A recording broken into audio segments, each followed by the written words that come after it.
Hello everyone, and welcome to this very special first episode of Tackle the Beholder, our continual campaign.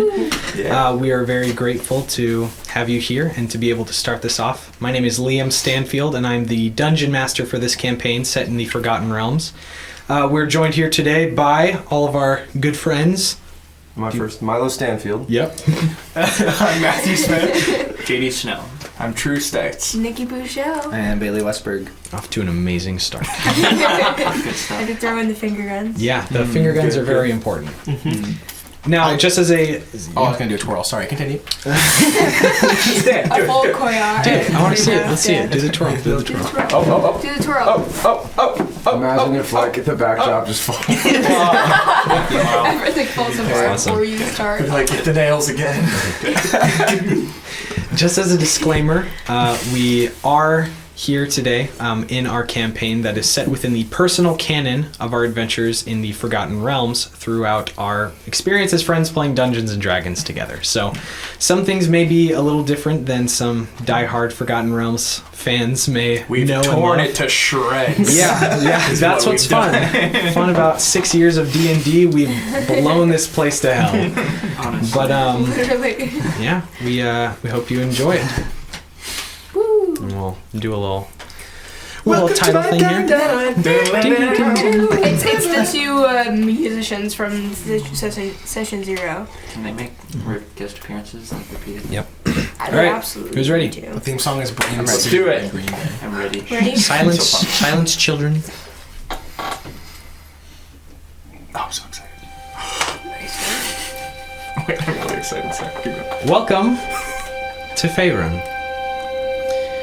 In the year of 1539, after the Dale Reckoning, this era along the Sword Coast has been a time of prosperity and intrigue throughout the land. Heroes, sellswords, and adventuring parties are in every nook and cranny along every road from the cloud peaks in the southern heartlands to the biting chill of the Icewind Dale. And in this season especially, there is quite a lot of excitement along the Sword Coast at the moment, as this is the first midsummer in recent memory that does not have the threat of danger or the aura of having to restart and rebuild hanging overhead. It's been a troubling decade or so throughout the destruction and then rebuilding of Waterdeep and the death curse that followed a couple years later. But our adventure begins along the Tradeway. This long and winding road that has seen many a traveler and many a cart, horse, and foot. We find along this dusty road a set of caravans moving steadily and carefully down, as they have been for several weeks. Nikki, Bailey, will be the first to introduce you two and your characters, as you two have been traveling for quite a few weeks, almost non-stop. The Bywins cart company that you have paid to escort you down along the coastway and then subsequently towards the Way of the Lion, where you know your destination lies, has been interesting, if not a little bit dull. The bonuses of the cart company is that you get free room and board as part of your payment to join along the travel, and there is the protection of numbers. You two are currently sitting in the backmost cart, along with one other patron. You know there is a family of 3 in the cart ahead, and this cart is being run by Brom Bywin, the owner of the company. This cart is being driven by his son, Cyric.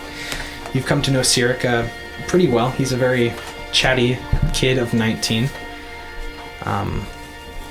And the other denizen, or the patron, I guess I should say, in the cart with you, you know to be Diedrich Azira, who is not the most pleasant individual, but when you get him talking about something that he likes, he tends to be a little more of a handful, I guess. The overcast sky has made you kind of a little sleepy, if not feeling the need to feel a little more attentive along this 7th or 8th day along your travel since your last main stop, and you know that you are only a couple hours from your next stop in the town of Greenrest. Bailey, you look up and across the cart where you see Diedrich sitting next to a very chatty companion of yours. Oh, I'm definitely sitting there and I'm like, so what's your favorite food and what's your favorite place you've ever been? I mean, V won't really tell me anything about his favorite place, but I mean, tell me about yours. He seems kind of caught off guard by... A favorite food and favorite place Yes, you've ever stayed at? What's your favorite thing to do in these towns? You know, I don't know. I'm a little more of a homebody myself, I suppose. Favorite food? I like chicken. Chicken is good. It's a little... But how specifically? Like, I mean, what kind of... Cooked, I suppose. Okay. I don't know. I haven't tried it very many other ways. Do you have a favorite way to prepare chicken, I Not suppose? yet, but I'm trying to find one. Sounds good. You'll have to let me know when you find out. Saren, maybe we should just rest. Well, that's no fun. I've been resting for over a week now. We're almost there. I think the poor man needs some time to himself. Do you like dancing? No. Okay. No, I do not. But, thank you for asking. Again. As the cart continues along, you are jostled again by the uneven road as the sun is now beginning to set. Or it's in the beginning stages of dusk, I suppose. Farther in town, in Greenrest, sitting within the Battered Breastplate Tavern, are two individuals sitting closely together at tables, whispering in hushed tones. True, Matt. Your two characters are deep within some of your most prominent conversations between the two of you. Matt, as you look over at the sallowed, tired face of your newfound companion and reminiscing about the past day's journey and deed or two, you can't help but thinking about the possible outcomes to how to help your new friend's problem. The tavern on the inside is bustling but quiet. This is the only tavern within the entire town, which has a population of almost 500 people. It's the kind of town where everybody knows everybody, and the bartender knows everyone's preferred drinks. You do have a room, and it is one of the few rooms that is occupied, as everyone else has a homestead, and they just come here for the warm atmosphere and fun tales being told over by the fire. It's at this moment that the barkeep Wendell brings you your next round of drinks, the small gnomish man with fiery red hair, as he waddles up to you. So I was told that you wanted this, and this is from that lady right over there. You look over and there's a brown-haired, doe-eyed, younger individual, just a little bit younger than you, but she looks at you and sheepishly looks away. He looks down, takes out 3 copper and says, "Thanks. Give her this to pay for it." All right, I suppose that works. Let her know I wouldn't mind a drink. Quite the charmer. Sure. Yeah. You doing all right, friend? Yeah. So you're telling me that black ooze had nothing to do with ghosts? I promise you, no. So I've seen many cases like it. I can see how. I suppose you come to that conclusion. Okay. You sound knowledgeable, but I am really taking your word for how much help you'll be with my situation. I'm just a little skeptical. Nothing against you. No, understandably. There's a lot of goons out in the world today. Right. Yeah. Right. But I also have faith that where we're going will give me the answers I need. But they won't mean anything unless you truly can do what you say you can do. So, Jonah, I promise you I will do the best thing I can. It is my every intention to help you as much as possible. So, believe you me, I will do just that. I just don't really know what we're dealing with yet. It just takes time. Sure, and I understand. Part of that is my fault. I will give you more information when the time is right. I can't risk it falling into the wrong hands. It's sensitive. Okay. I'm gonna raise a mug here to a unity that shall be long and fruitful until we fix this damn thing that's going on, hey? Sure. Our damn spot. Of course. Yeah. I do like you, if that, helps. Thank you. I like you too. You proved useful. So sorry. Please go ahead. No, I was just gonna say you proved useful in the battlefield. That's all. Oh, I mean, you as well. You're very capable. Have a hammer will travel, right? That's what I say. Right. We shouldn't talk for a while. Farther up along the road, you two have been traveling by foot for about 3 days from your last destination. You know that the Bywins Cart Company's next stop is in Greenrest for this day and half the afternoon of the next. You are not too terribly far. In fact, the cart may be somewhere behind you, if not closing in a little bit, but your expedient pace has brought you quickly to your destination, as you are now on the outskirts of town. Looks like we've made it to the outskirts of town. Or something like that. What should we do with all this extra time? Well, I suppose it's best that we find an inn. Maybe get a drink. Aye. Alright. As you press forward into the town, it's at this time of day, there's not too much traffic along the streets, not too much foot traffic. Some people moving from house to house, a couple of people carrying bundles or pushing carts full of goods. There are a couple people leaving town as the farming denizens they live on the outskirts of town, a little farther out, more in the fields, if you will, of the green fields surrounding. It's a nice place. It's quiet. Dane, it's a little off-putting. Not really off-putting, I guess I would say, but it is strange. You expect to see a little more guard around. Even small hamlets like this have a hired hand or two on every street, just keeping an eye out, making sure things are, but there is not much here.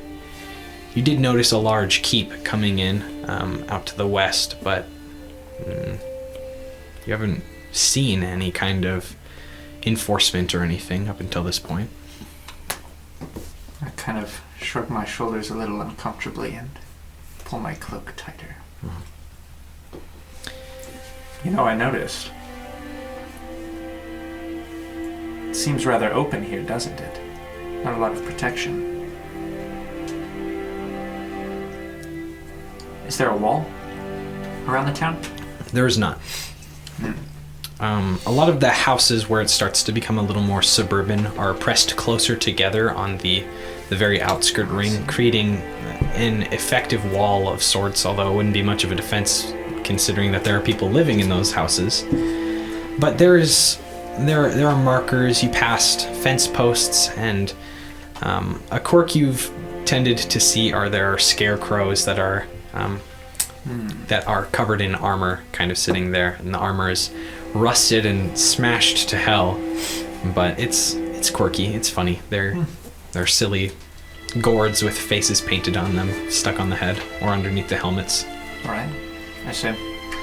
Well, I suppose that just means we're in a safe area, aren't we? And I kind of pat him on the shoulder like I'm doing to Matt right now. I have to reach up a little bit to do it. Or maybe they don't need protecting.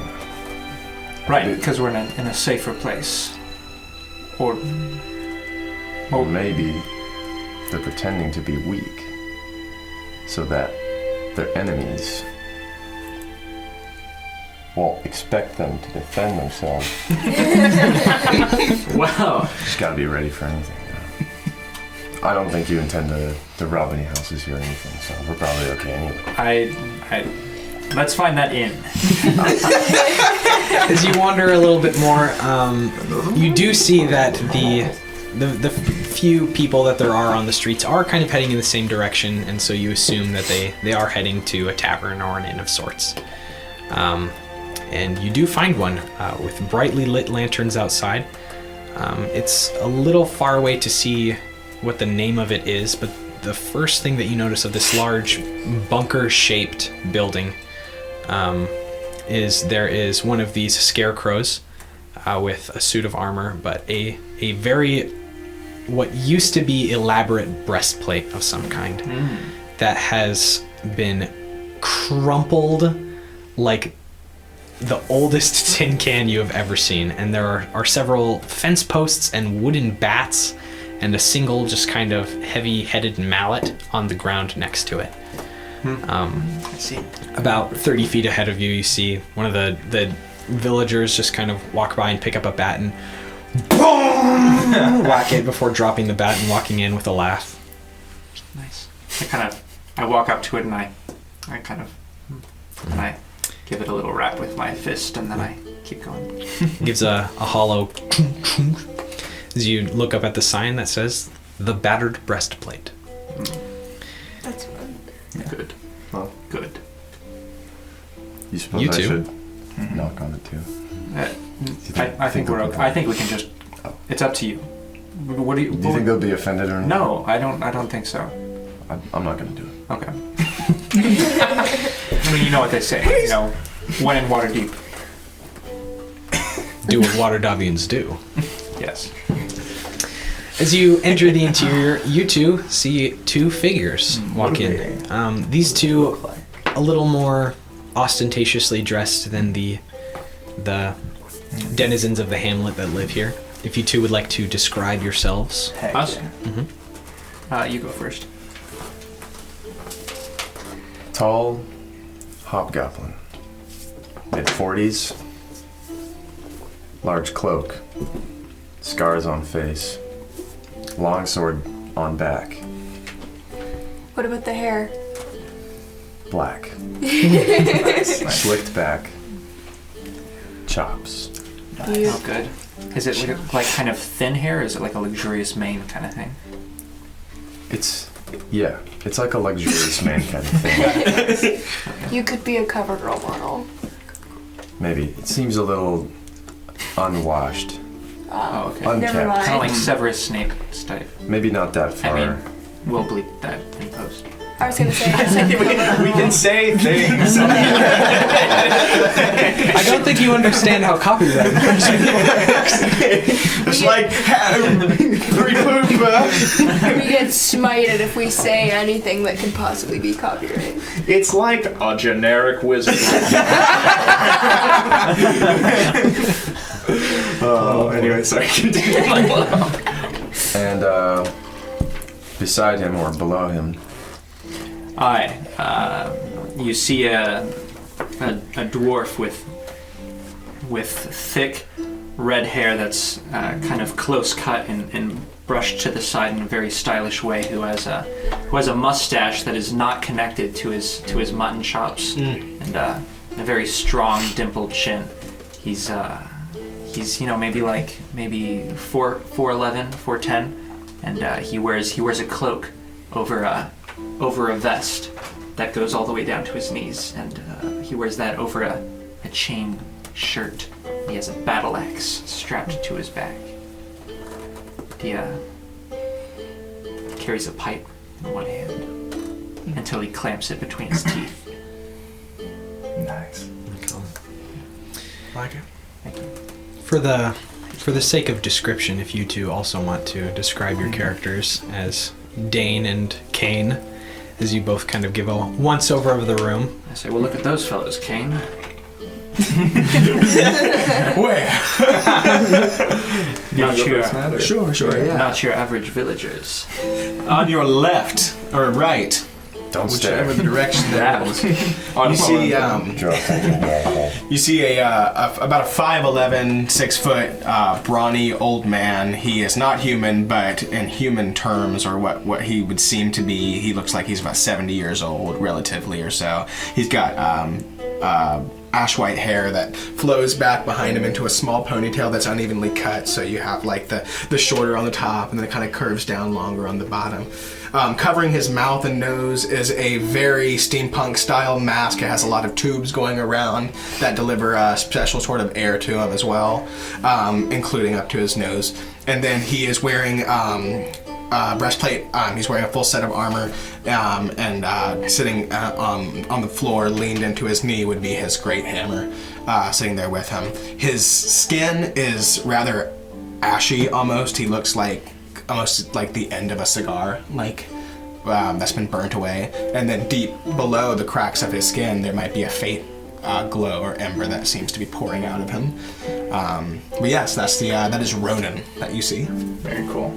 And Jonah, sitting across from him, he is a mid to late 20s looking half-elf. He has mostly human features, but they're a little more angular, and he has the little pointed ears going on. He's on the tanner pale side, and he has this dark brown hair that is not super long, definitely not shoulder length, but like long enough to be kind of waved back a little bit, almost in a stuck kind of going back this direction sort of thing. And he has even darker eyes. Eyes are dark brown. And he looks to be about that 26 to 28 area, but he seems to be not having a good time. He has a very like sullen kind of sunken face, at least at the moment. And he doesn't display a lot of outward thoughts or feelings, it would seem like, upon first glance. He's wearing what underneath seem to be very common clothes, like some brown kind of tattered pants and a long sleeve like green shirt underneath. It's just a little bit like, missing with strings at the top. And then over that he has kind of a hybrid chain shirt with some leather like filling out some of the spots to make it a little more protected but still light. He's also around 6 foot to 6'1". He's not a super huge guy. He's very athletic, clearly very, very trained in some way for athletics, but he's not huge by any means. And he has a sword that is not super well adorned, but it looks very, very like knightly and functional, and it's on his back in kind of a like leather half sheath, half like clip that he can take it out of. And yeah, he sits there in some well-worn boots. Not much to look at, but clearly weathered. They're not talking. They are not talking right now. No. You think they might have at some point. Not talking. You think they might have at some point, but certainly not now. Certainly not. With your Kane, with your insight, you notice that they are not talking. Very, very intentionally. Although they might notice that I will indeed point them out. Yeah. Mm-hmm. I see them as well. Assuming they are a little bit different from the usual lot that we've seen in this inn. Certainly tall. Are they at a table? They are. I go to the bar. Oh. What do you do? I say, I'm gonna go get us some drinks.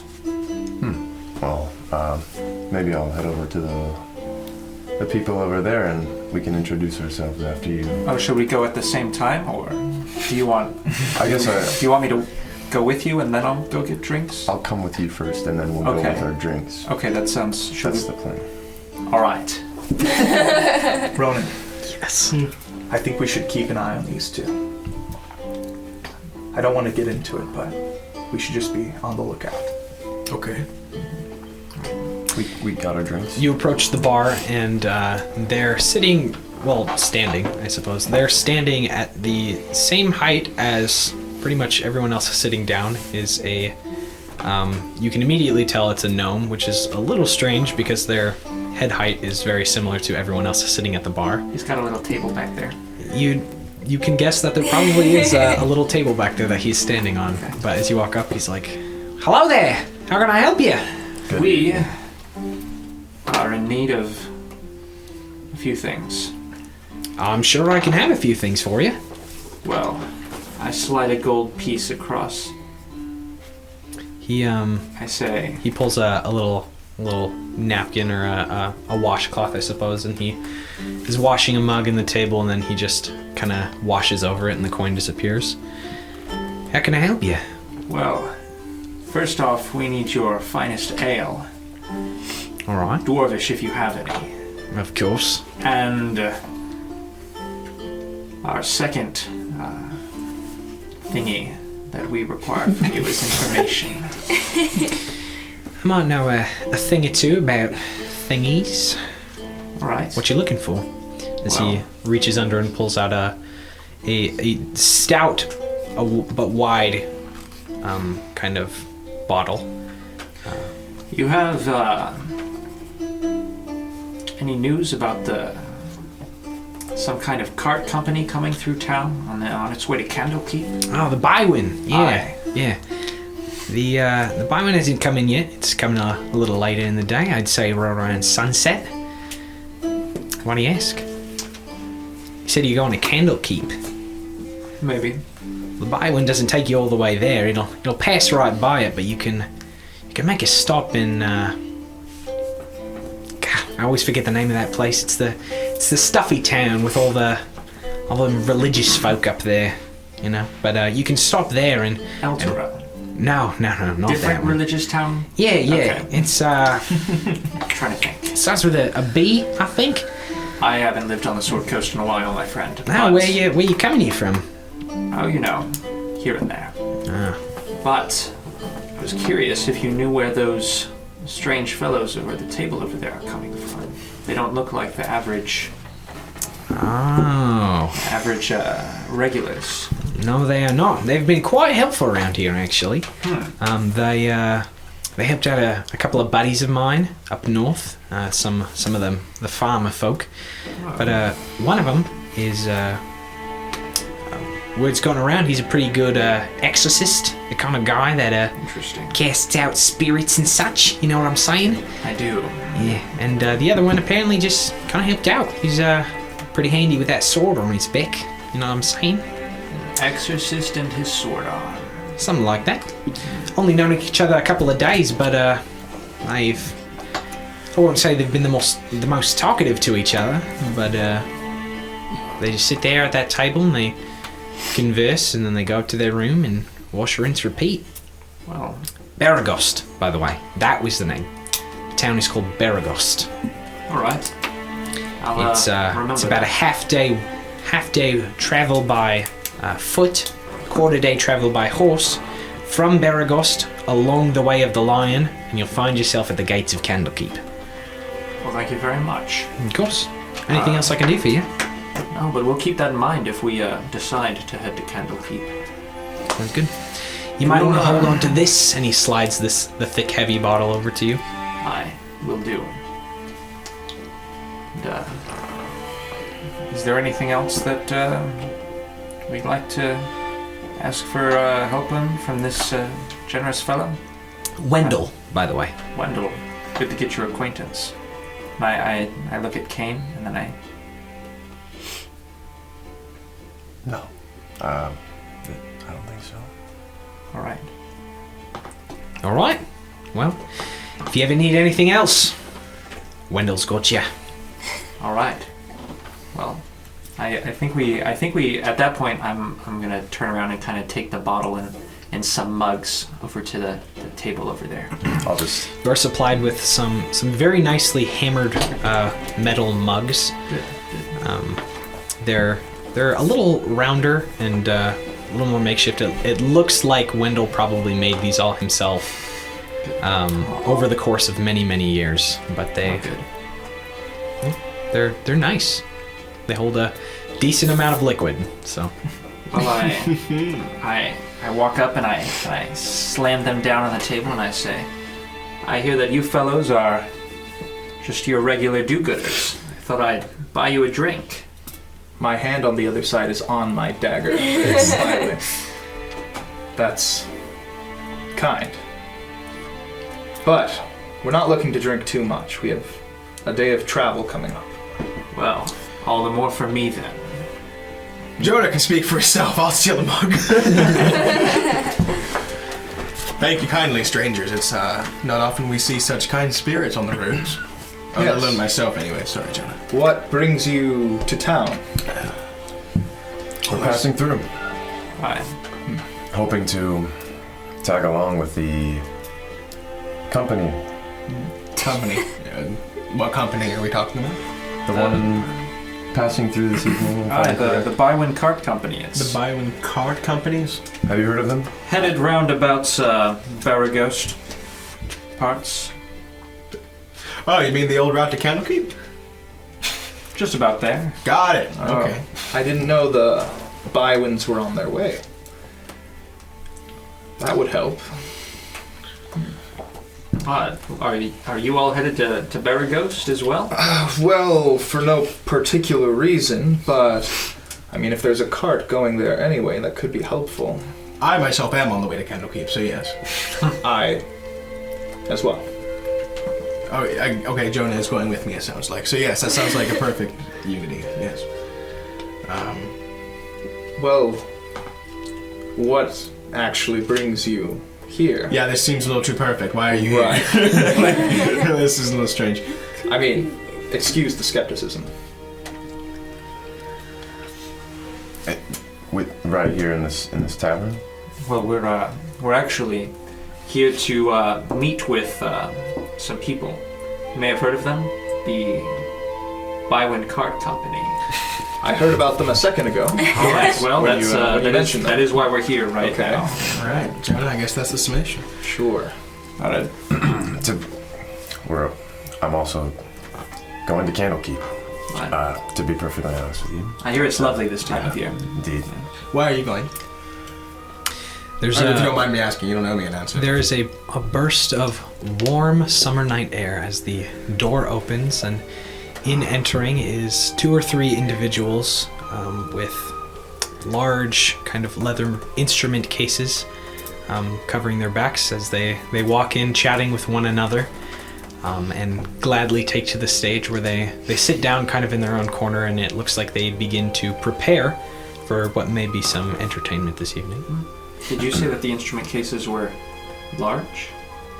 A couple of them are large. There's a one that looks like it almost holds like a condensed harp of some kind. It's kind of shaped that way as they kind of take it down, and there is a viola and a lute player as well. Good stuff. I suppose before I share that with you, what's your name? You can call me Roden. Ronan, nice to meet you. Nice to meet you, Kane. Kane Agronal. Nice to meet you. Agronal. Alright. And this is Dane. I am Dane. Dane, a pleasure. Sir Jonah Pyrebrand. Ah. Nice to meet you. Well, where'd you receive your knighthood, Sir Jonah? From an order up north, actually, back at Cormier. Interesting. Looking towards the musicians, do they seem to be setting up for a show? Are they like arriving from like does it look like they're setting up to play, or are they just the guests that are just doing their own thing? It looks like they're setting up to play. You've haggled around enough towns to know that there are sometimes locals or that travel from town to town, and they perform for a night to earn their bed and breakfast, I guess you could say. And it brings in the town locals, who then pay for a drink, and it keeps the barkeep happy and the innkeeper happier. Very nice. I think I got that backwards. The innkeeper happy and the barkeep happier. There you go. There we go. And so it looks like you're, I don't know, maybe an hour or so before they typically will probably start around sunset, right when people are kind of finishing putting their kids to bed or getting home from their later shift. Sure. Okay, cool. Thank you. I was just curious about what the deal with the show was. Yeah. The instrumentalists here have been hit and miss, so fair warning. Yeah. Thank you. Well, I'll tell you what, lads. If you're heading that direction, I think I can go ahead and commit to traveling with you. I really am looking for a party travel with. I don't like making journeys on foot alone. Jonah, I'd be more than happy if you'd like to join me. Yes, I will also go. Good. Because our work isn't done either. I'm still curious. It's not about you. done. I know. Okay. Well, good. That's exciting. I always like a new little. That's good, by the way. Is that? It is. Yeah. It is good. Stout. It is. It is. I don't draw attention to it, but I do pour a little into my mug because now I'm curious. But is it good dwarvish ale? It's good. It's not like high end, but it's good stuff. Good. It's got kind of a honeyed mead almost kind of feel to it, but it's still an ale, but it's just kind of got those lighter notes. So it's sweet. It's one of those drinks that you can probably easily get carried away with. It's sweet. I like it. Outside in the now darkening twilight, this is a spooky song. Holy cow! Like, no, intriguing. Oh my gosh! It's a sweet drink. Oh, we're pausing. And we're back. It seems like we had a little technical mishap with the camera, but Did you miss us? We're back. We're back. I didn't miss you because you're right here. I sure You know. Oh, You know. the music! Oh. Keep Back on playing. track. Episode 1. We're back. Episode 1. Episode 1. Episode 1. Nice. It's okay. What I was saying was, in the now darkening twilight, 2 carts roll into town. The Bywins Cart Company pulls itself behind the Battered Breastplate Tavern and Inn, and the owner, Brom Bywin, starts to unload people's stuff. This gruff, tall, older gentleman in his early 50s, with his 2 young kids running around and helping him out, seems a little bit tired. Today was a little bit more of a longer jaunt than he was expecting. All right, everyone. Don't break anything. You know the drill. The Battered Breastplate is a good place, and we have had a long-standing good relationship with them. So I would appreciate it if you took care of their furniture. You got it. Now, I will go pay for all of our rooms, and we will be here mid-afternoon tomorrow. Sirik! Grab Aaron and come on. And the young, blonder Sirik grabs the small 9-year-old boy, and they walk inside. You two, as you make your way around with the other 4 denizens of this company, walk into the warmly lit and pretty posh interior of the Battered Breastplate. You 4 then notice this party of people entering, along with Brom Bywin, who you know by reputation alone. All of us? His stature. All of us? You do. You've heard of him, but you 2 who have specifically sought out the company know of Brom. And so you do know these to be members of the cart company. Is that? Brom Bywin? I Looked familiar. Who? He's a member of the cart company. Got it. So that's our guy. We've been seeking him. Found him. Wow. I'm amazed. First you 2 and now them. I'm tugging on his whatever I can get a hold on, probably just like a weird part of his armor. I'm like, oh shoot, hood, cool, don't break anything, no chopping off hands. Any other rules today? I say we find a quiet corner and just keep to ourselves. These 2 very peculiar individuals, one of them bouncing into the tavern, pulling the other along by his cape or various bits of armor. If you 2 would like to describe yourselves. So Vide is probably just over 6 foot, somewhere between human-y, elfy kind of features. Pretty hard to get a firm read on. Very pale, like bordering sickly skin. But the rest of his features don't appear sickly. So there's just the color that's off. Other than that, very dark hair, dark eyebrows, no facial hair. And the only other thing that would really stand out would be his eyes. It seemed to be not quite glowing, but just a bright gold kind of halo iris. And he's wearing a nice traveling cloak over what appears to be a pretty nice, clean set of plate mail. That's all that you can really see about him. He is standing protectively over his companion. He's young. He's mid-20s, appearing. Standing protectively over his companion.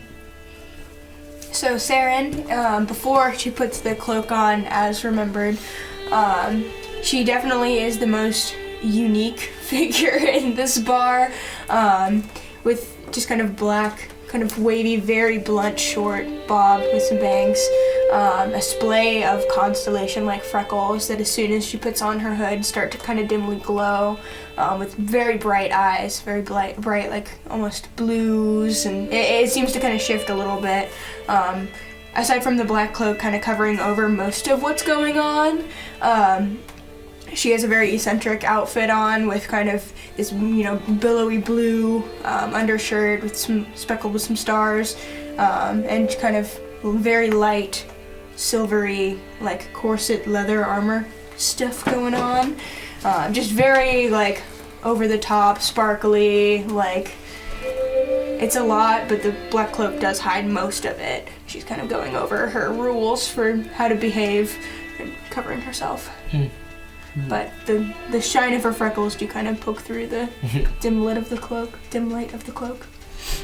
Much shorter, and definitely she's kind of the younger side of 20s, 21, 22, 23, appearing smaller and tugging, but kind of behind the more imposing figure to her left. Okay. Did you say she had any kind of weapons? She has a bow on her back. Sorry, that's important. You guys would maybe see a long sword poking out of a hip holster, or scabbard, not holster, scabbard on B-Day as well. We'll say that you two have collected some of your belongings, as the carts do have this cool kind of undercarriage system where you can put some belongings and luggage where you would probably put your bow and sword as sitting down in a cart. Okay, cool.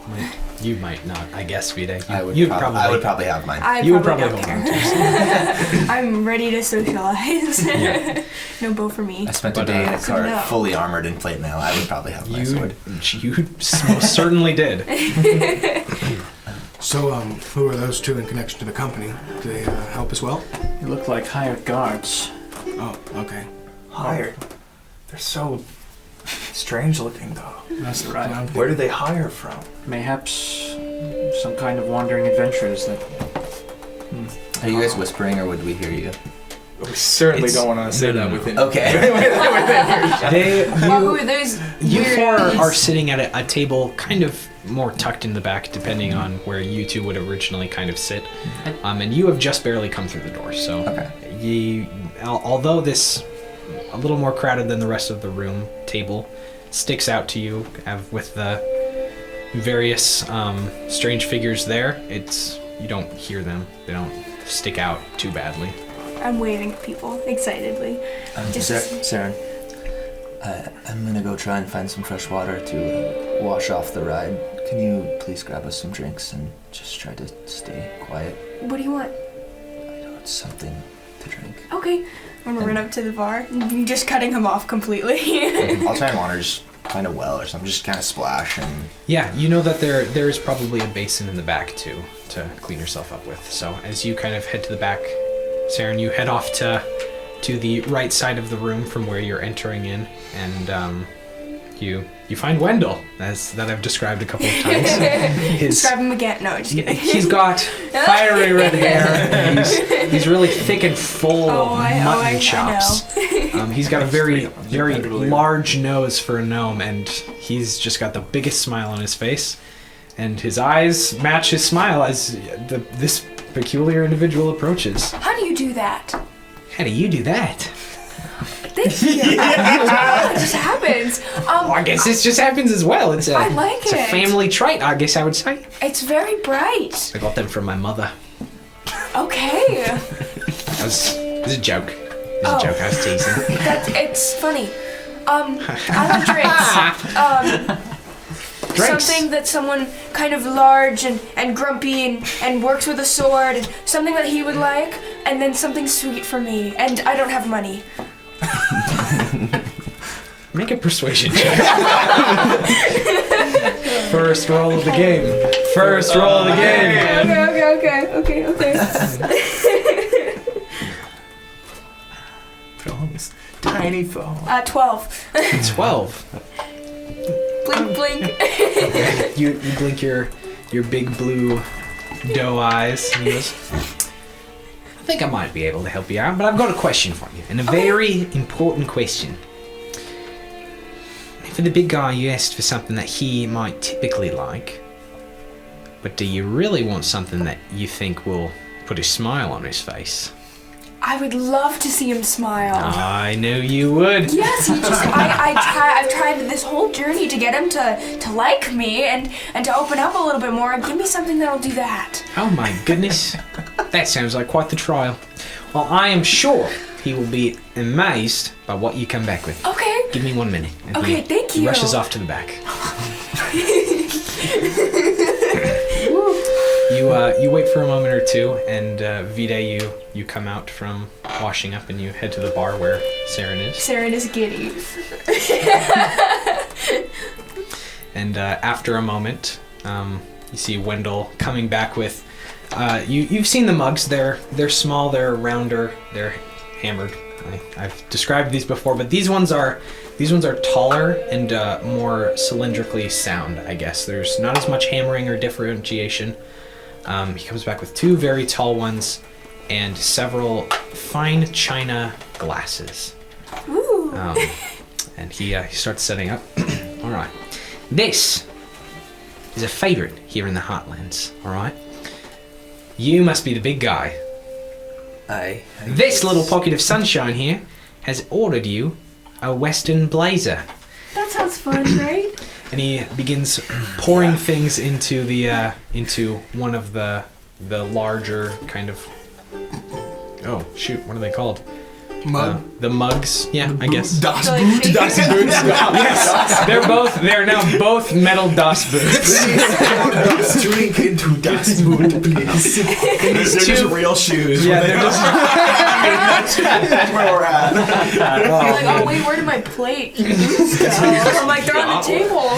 So in these big mugs or now metal Das boots, he begins pouring liquid in there, and you see that some of the more regulars start gathering around as they know what's happening.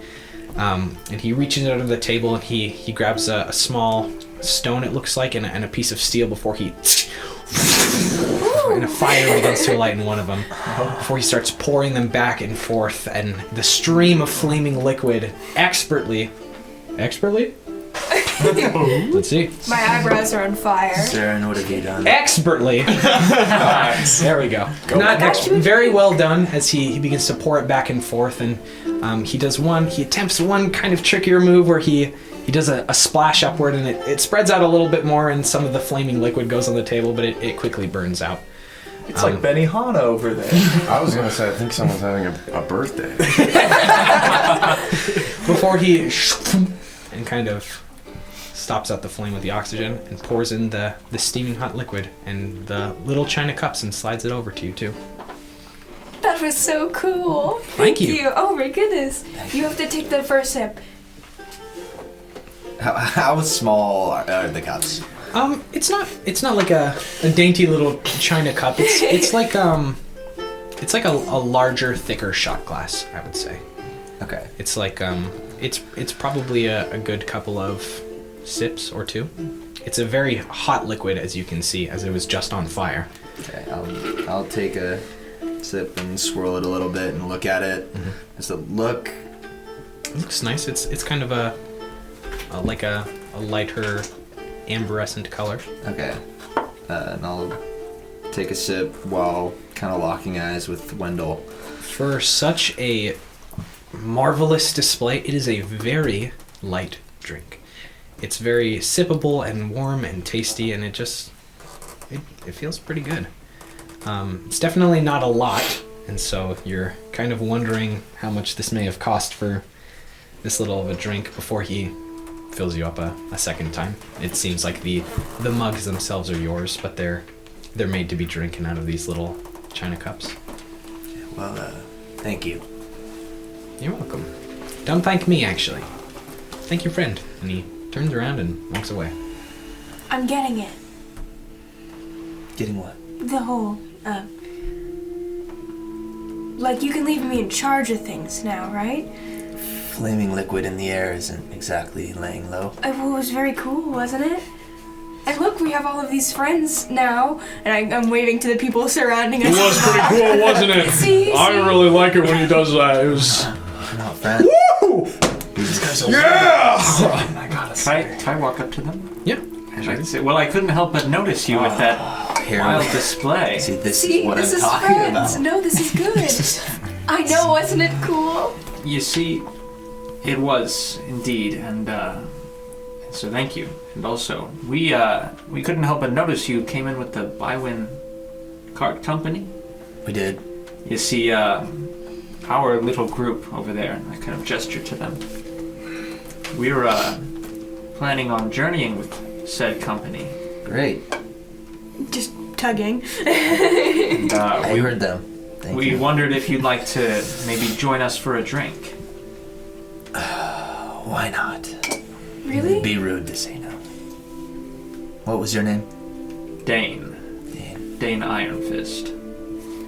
Ronan. What did you walk over with? No, I'm at the table. He just looked at me, so I was like, Ronan. Hello. An excited wave from Sarah. Okay. Ronan is a pretty insightful dude. He picked up when... He picked up. The chattering, the gesturing from behind, the look over. Ronan. Yes. All right. Jonan has been hiding his face this whole time as he goes up. Hold on. Sounds good. Do both of our couples' names rhyme? Jonah Ronan. Oh, I thought you said Jonan. No, that would my be- mistake. That would be. That would be someone else completely. I will cry. We don't know. Anyways, moving on. That character hasn't existed for 40 years! Dane it was? I'm Vide. Wonderful to make your acquaintance, Vide. Thank you. Finish my drink. I'm gonna run over to the table, and I just push you my ceramic cup. Did Wendell leave the Look what Dane did. big mugs? He did. The DOS boots, yeah. Have we drank about half of them yet? No, it's only been a couple of minutes. I have not sipped at all. It is all for him because I want him to smile. I'll down the 2 little glasses and I'm just gonna grab the mugs. the showmanship isn't really my thing. So let's grab the mugs. It's quite a display. Such a powerfully armored and regal-looking figure holding 2 metal cowboy boots that were just recently on fire. As you just Oh, now they're both coming over. Dane, no. I've scurried ahead to the At least they table and already I'm know my like, name. I'm Saren. We're now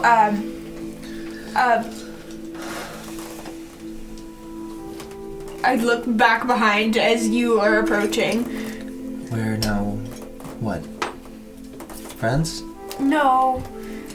Companions? Sure. Traveling partners? There we go. A group. Traveling companions. Are we? Dane? Dane invited us, and you guys are also going on the cart, aren't you? Yeah, that was the plan, so good job, Dane, I suppose. We won't be on the cart much longer. Oh. We're getting off at Baraghost. Oh, well, look at that. It seems everyone's going to Baraghost nowadays. Are you also? Yes. You seem grumpy. You guys would get along. I was gonna say, I'm Vide. I'm not sure how Nice to many meet you. grumpy nights we can handle in one party. Well, this look at. You just brought us together. Are you suggesting Well, this drink is supposed to make you smile, so if anyone else wants to try some, I'm sure we have plenty to spare. They were on fire. we saw one of them. I think everyone to Baragos saw, actually. Well, yes. They're gonna know us when we get there? It's a figure of speech. It's not to be taken literally. You're quite excitable for a bodyguard. Is that why you're... Wait, bodyguard? I just figured you're traveling with the Bywins. Were you hired, or are you more paying for We're just travel? We're just travelers. Just traveling. You're not part of the cart group at all, except just traveling? We hopped down a few towns back. Well, that makes me feel better about doing it. I don't know about you guys. Well, you know, with as intimidating as you look, you could probably be getting paid for that kind of thing. We already have someone being paid for that. All right. As Brom Bywin walks up to the That'll be fine. You said it. table. Sorry, friend. Didn't mean to eavesdrop. You too. And he tosses you, well, first he asks, one room again, or do you want separate ones this time? Again? One's fine. All right. And he tosses you a brass key. Thank you. Remember, afternoon. What? Howdy. They're gonna be joining us. If you will allow us to. Right. Oh, most definitely. They're friends. Wonderful. Good. Apparently. To fix your statement from earlier, we have Riker over there helping out. And he points to the back where there's this very edgy-looking individual. His name is Riker. Yeah. It only gets edgier, It only gets edgier with Riker. As you look in, and sitting in the corner of the bar is a smaller for Goliaths that you've seen, but a Goliath man in this dark kind of half-plate mail. He's sitting there drinking from another one of the DOS boots. It's so good. Sorry. Yeah, he turns around in a big Swedish accent. Very good flavor. Hey now. Oh, my bad. He's got a big old battle axe strapped to his back, but he's just sitting there. If you'll be joining us, where to? Where should we drop you off at? Same place as us. You're heading to Baragost. Seems that fate has been playing some games lately. Funny that. She does tend to love her games. Who? Fate. Think he was referring to fate, yeah. I'll explain it later. Okay. Well, it's a 5-day travel by the cart, so that will be 6 gold pieces. And, of course, you'll be staying with us. We'll pay for your room and board. Breakfast in the morning, and we'll keep you safe and get you to where you need to be. 6 gold between the 4 of us, yes? Each. Good plan. Could we mayhaps exchange our intimidating looks or charming natures instead? Dane. If not, that's fine, because we respect you. He's got Riker. I've got a Riker. All right. No, I respect that. I wave at Riker. Riker just turns away. Are his boots up on the table? Like, Riker's dust boot, or no. I mean, the boots he's wearing. Are they like up on the table, or is he Or kind of? is he standing? Is he like Oh, I hunched see. over? I see. Or No, is he no, like- he's hunched over. Okay, He's okay. he's kind of he's swilling his boot a little bit. You know what I mean? Does he not like me? Who? Riker. It seems like he doesn't like much of anyone. Okay. That is true. DM. Yes. Now that they're closer, I mean, you're wearing your hood, but like, how well am I able to see like what you look like? I mean, I'm definitely like moving around excitedly, and like I basically ran up and scurried up to the table. So the hood is more just like, it was on, now it's like halfway off, and the freckles are out, and the stars. It's definitely, it's not a very long or intentionally covering cloak. It's a little shorter. It probably ends right above where her dress ends. Okay. The little skirt, and her hood is definitely parachuted quite a bit as she's been running back and forth. It's not an effective disguise at all. And you described your freckles as shiny, right? Yes, they Is this are a trait? This is a trait that I would recognize now. You do. You have seen some recognizable features. Okay. Cool. Anyway, you can pay in the morning if you'd like, or you can jump in now and I can buy you a room. Just take it. I give the 6 gold over. Pleasure doing business with you. Yeah, I'll do the same. Okay. I as well. So, You paint. All right. Well, perfect. Yes. I'll toss your names on the ledger. We leave afternoon light tomorrow. thanks, bro. Thank you. So I met Dane and Jonah. I take it your name's Ronan, as you screamed that across the tavern. Yes. Oh, okay. I just figured based on what you guys were doing and symboling at the time that it was naturally my turn to introduce myself in the conversation. It was very helpful. Thank you. She does that sometimes. Assures people. It's appreciated. Yeah. What was your name, sir? Kane Agronol, actually. So it's, A Kane and a Dane? Well, do not be alarmed. Saren. It's okay.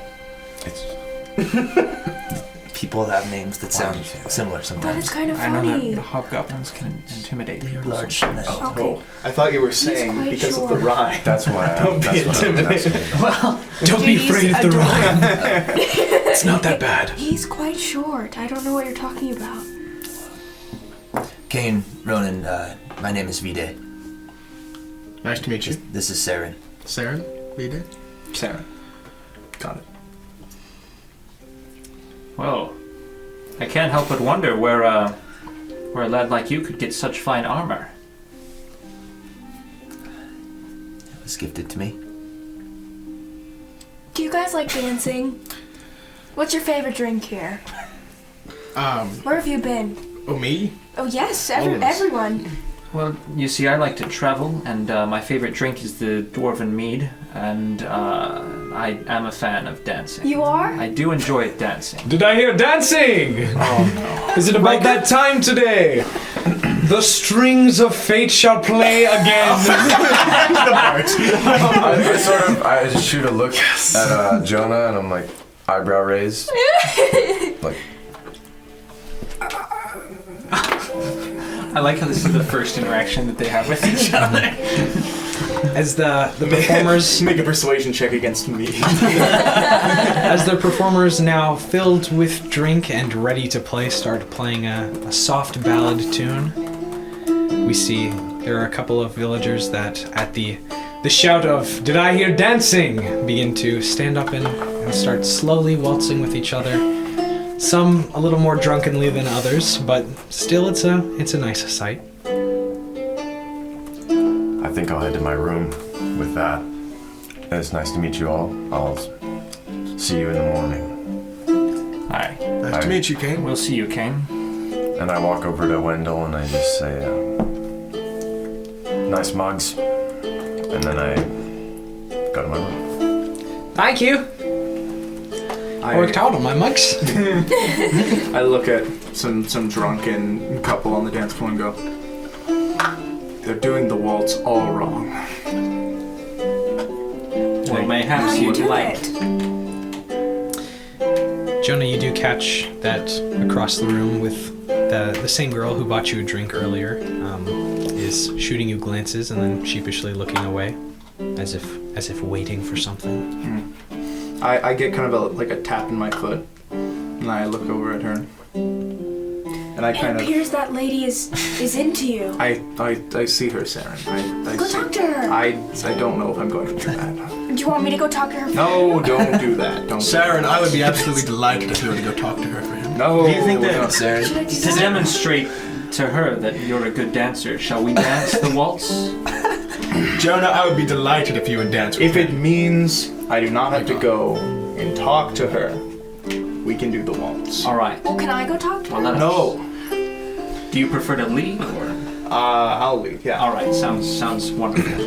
Would you like to learn to waltz? Is this Is Danny a good dancer? the taller figure and the dwarvish figure take to the dance floor.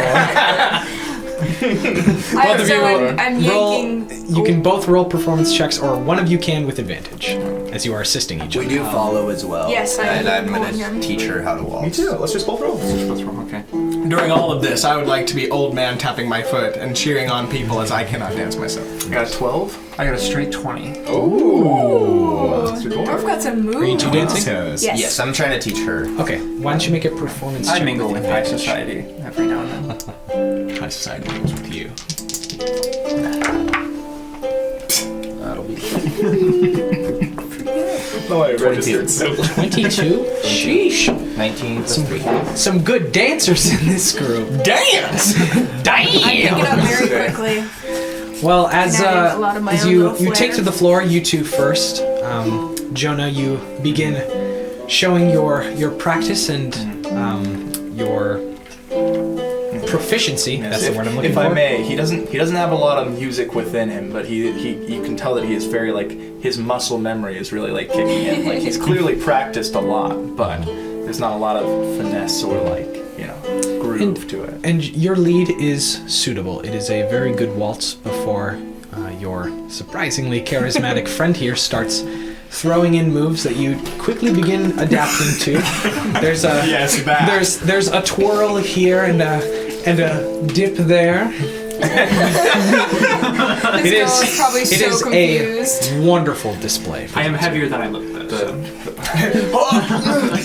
The dwarven styling is very different. With a 22, Saren, you begin to learn the waltz. It's a lighter kind of step, as this isn't a traditional waltz song being played, but it's a very nice slow dance. And Vide is surprisingly elegant for his strong and guarded frame. I will also try to use this as a time to kind of whisper to Saren. If there were any a moment to have a private conversation, now is the time. Saren,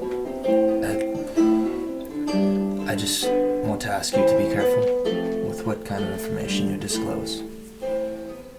What do you mean? We've just met these people. They seem to be safe. They seem to be kind. For the most part. You just get excited, you start to talk, and sometimes it gets out of hand, and we don't know what we can disclose. Can I trust you with that? Yes. I'll try my best. Could be more assuring, but well, it's okay. Just do what you can. Okay, well, what kind of rules can I follow then? What should I not talk about? What would you suggest? You can talk about things you like and dislike. Try to stay away from talking about yourself or talking about me. Okay. Where we're from, what we do, what we're doing. So we're mysterious. Yes. Okay, that's exciting. Okay. Understood? Yes. Okay. Also, you say you don't like dancing. I don't. You're very good at it. Well, that does not mean that I like it. You should dance more often. Thank you, Sarah. I'll finish the waltz in silence, kind of. As you finish the waltz in silence, the air of the room is definitely shifting to a more wistful time. This is definitely a lighter performance and a appreciated one by many of the denizens, as it's a reminder of good times. It's a sweet melody that's being played. About halfway through the final arc, they finish up with a light strum. And as the performers wistfully finish up their tune, there's a noise interrupting everything. There's a... I know.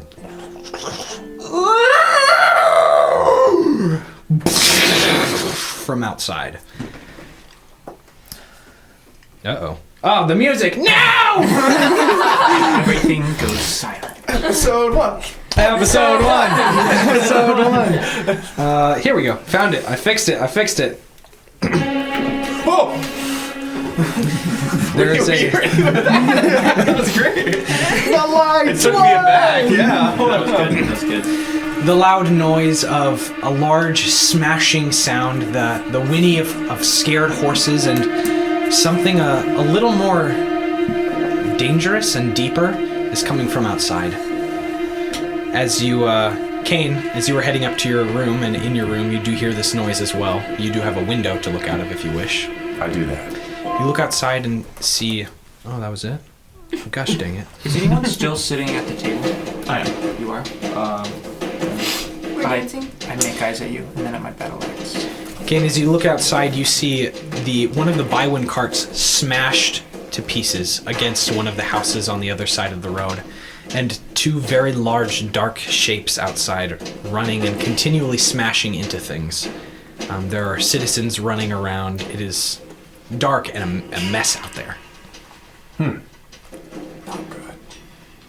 What is the sort of likelihood that I could exit this place out the window I'm looking at?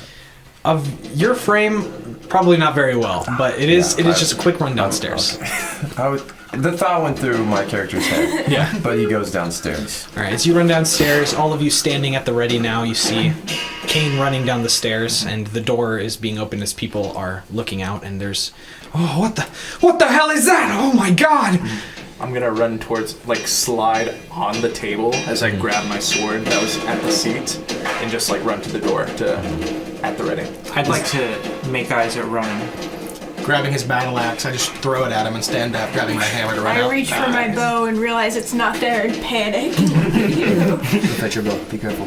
And I'm gonna run outside. As you all run towards the door, you can now see as torches are being burned to illuminate the scene, two very large, wild-looking boars smashing to bits what remains of one of the Bywin carts. It's not in terrible shape. The wheel is destroyed, but running around and terrorizing citizens as you see one of them gores one of the adult men. It's a mess. What do you do? I'm looking for my bow in the mess. We'll say you see your bow. Okay, I grab my bow and I'm ready. It's across the road, but you run to grab your bow, Yes. and that's where we'll go to break. Oh. We'll take a quick 15 to 20 minute break, and we'll be back as we lay out what happens in this scene. Good. I'm a big fan. By the way, when you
And we're back.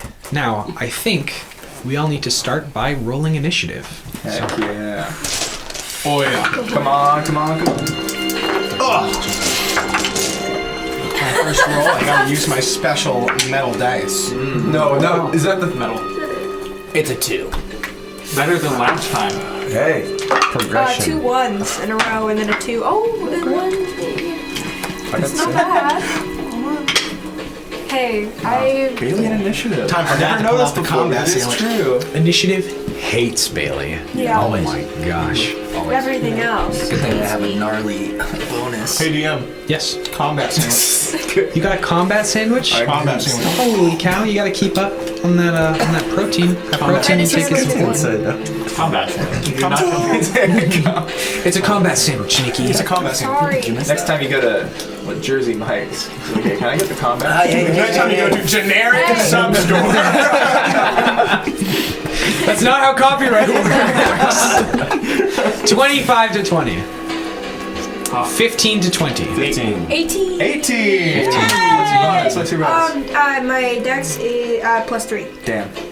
You go first. I guess. 18. Kane with a 15. Sorry, I need to check this real quick. Sorry. If I must. I think that means the Boars got 15. Nope. I just forgot to check their initiative bonus, so. Which means that they got 18. 10 to 15. I got an 11. Dane with an 11. 10 to 5. 8, baby. Dang, Jonah and Vide? What? I had an 18. You had an 18? I'm right behind You got an Sarah. 18 too. I Yes. missed that. Yeah. I missed that. bit.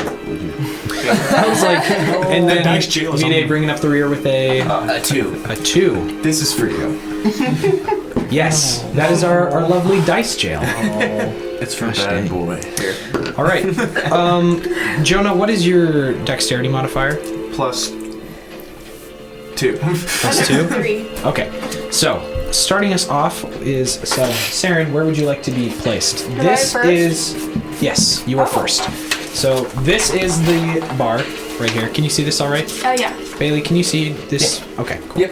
So this is the bar that you guys are exiting out of, so probably a little close to that. Right. I'm And headed you'll- for my bow, so wherever you say that is placed, it yes. would be in the cart. The cart, which I do not have, surprisingly, a cart mini, so I will Sounds use... expensive. Yeah, that would be cool though. Yep. I would love a cart mini. So we will use this chunk of stone right here. Lovely. So this is the cart kind of slammed into... Oh, here, I'll use this wooden one. How about that? That wooden one, it's kind of slammed up against there. That's another building right there.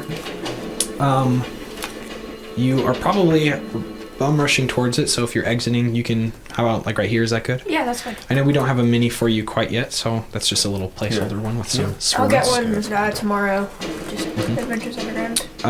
Jonah, where would you like to be generic placed? Our video generic game local store. game store. Our friendly local game store. Our friendly local gaming store is gonna come Our was friendly gonna local say- gaming store, which we do promote. Yes, I was Yes. gonna say we Adventures should Underground. promote. We do Adventures love Underground. Adventures Underground. We do not love, however, when they are closed on Mondays when we are And they trying were to... closed yesterday, so I was Fix like, oh, I'll get one, and then I was like, oh, I'll go Monday. And that's both days. Bummer. It's okay. Jonah, where'd you like to be placed? Towards the where are the boars? Where are these boars? Well, I guess I should place them. I guess, yeah. I just want there- towards the front of the action. Is one of them just gored a man over here. That's Nice. nice. And another one, as you turn and you look to your right, is right about there. Those are such cool minis. Yeah, I know. I'm gonna run towards the far one as far as I can get Okay, so during we'll this placing period. We'll place you right about there. How Awesome. about that? You're right, kind of around there. So it is Soren, then Jonah.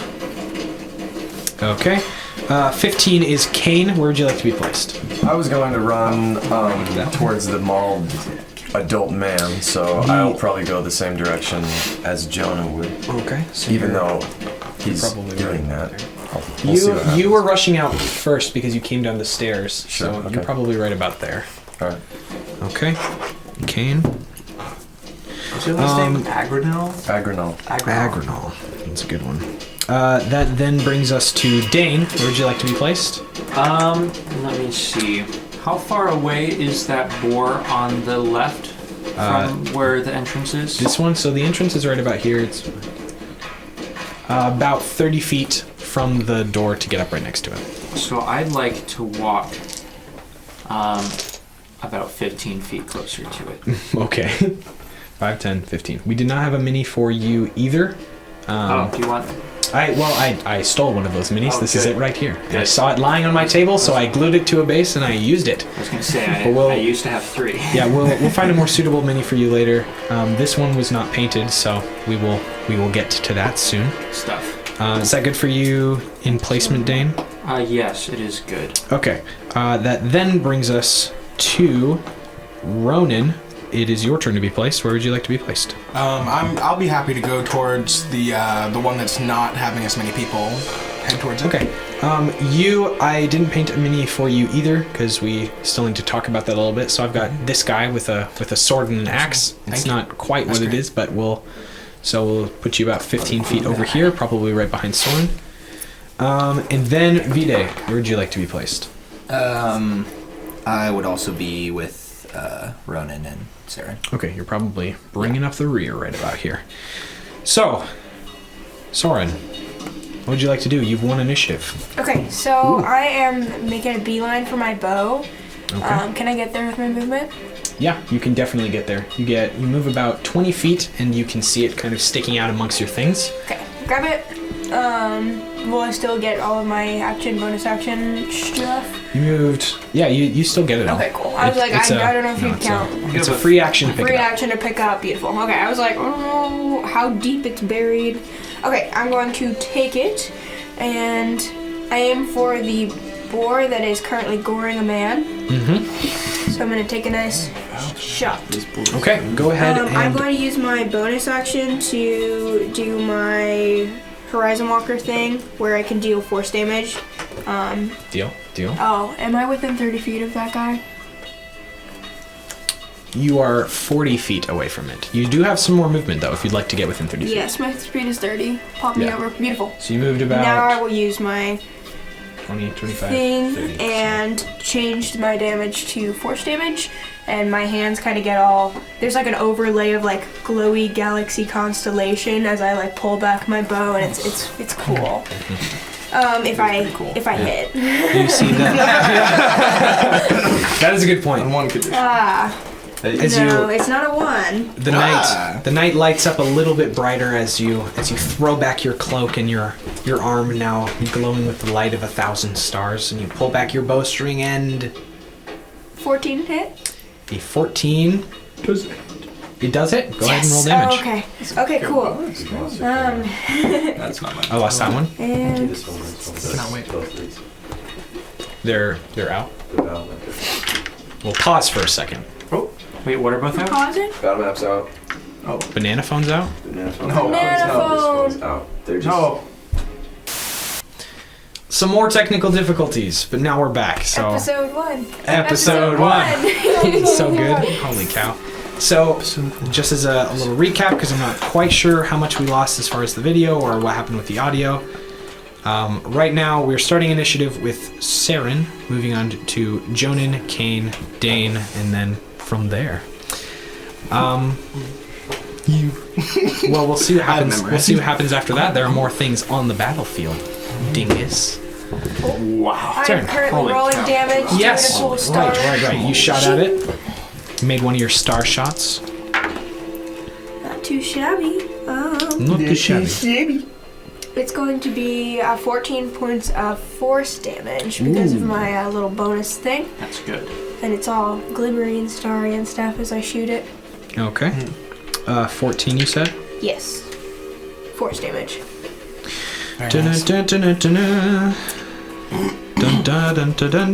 Nice. Very good. As you release one of your star shots and it kind of almost like a firework exploding off the side of this razor sharp hide. You've gotten its attention. Is that the end of your turn? Yes. All right, moving on to Jonah. Nice. Okay. I'm gonna kind of half unclip and unsheath my sword from my back, and as I do, like kind of blurring shadow starts to come over my body. Then as I step forward, the shadow separates from me and creates another version of myself as I step forward. And I will run at...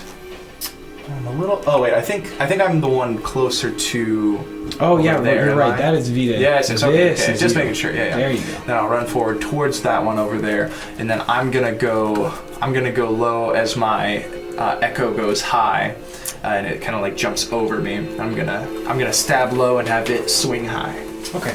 So as your shadow remnant vaults over and with a upward swing, well, a front flipping swing, I guess. Yeah. Go ahead and roll your attacks. Very nice.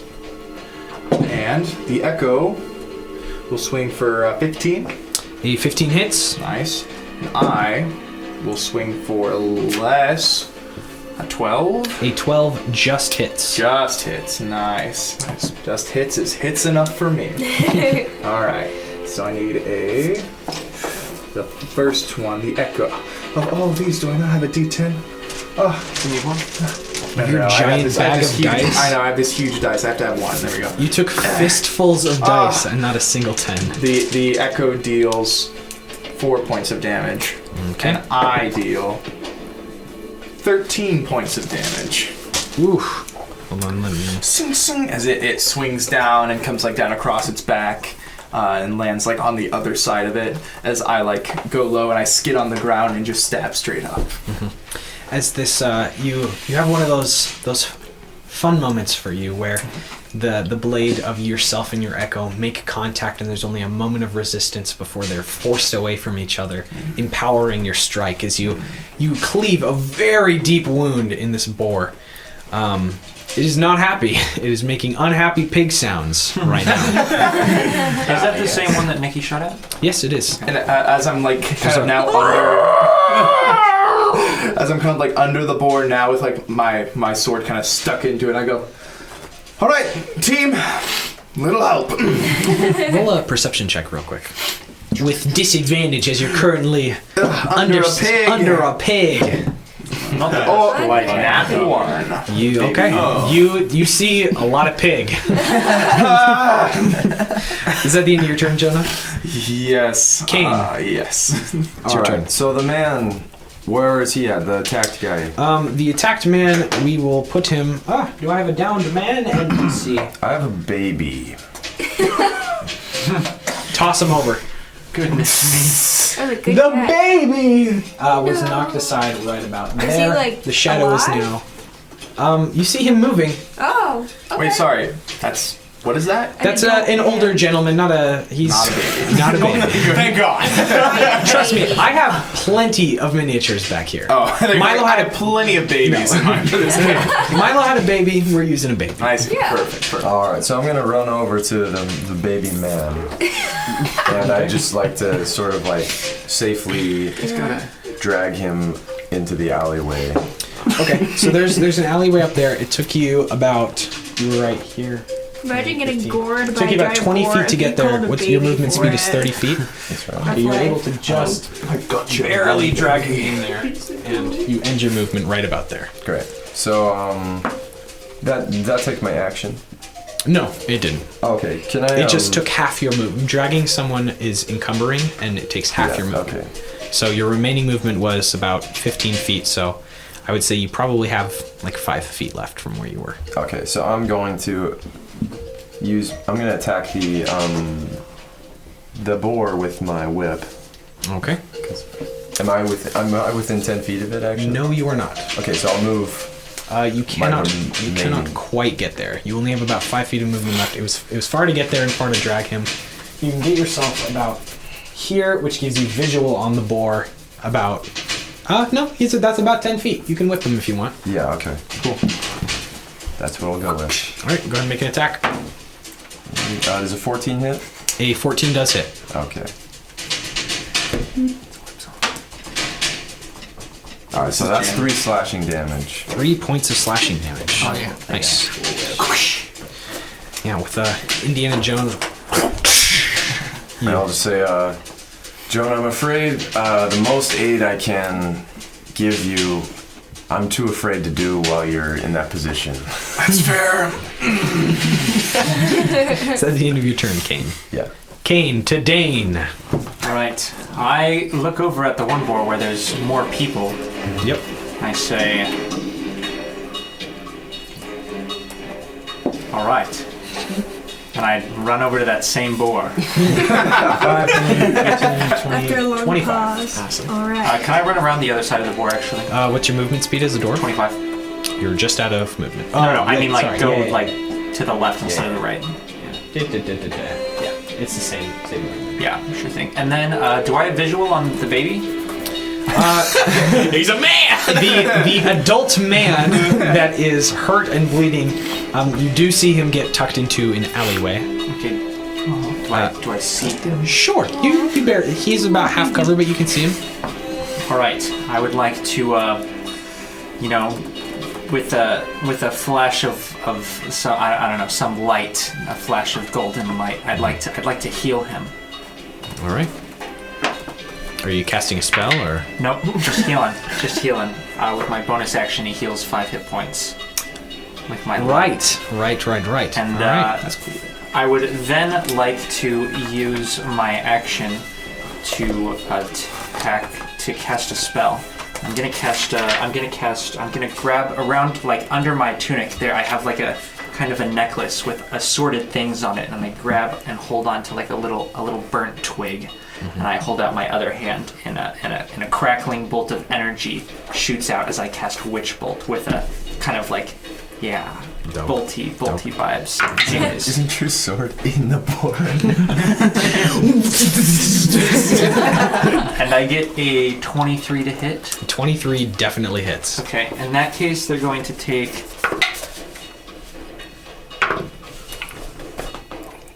Hold on, I'm gonna reload. There's a strange phenomenon as Jonah is under the boar with a large metal thing, but it kind of acts as an aid as you flex your wrist and bolts of electricity shoot from your fingertips, make contact with the blade, and then lock onto the form of the pig.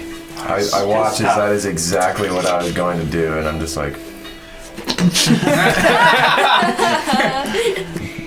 I deal 9 points of lightning damage. Nice.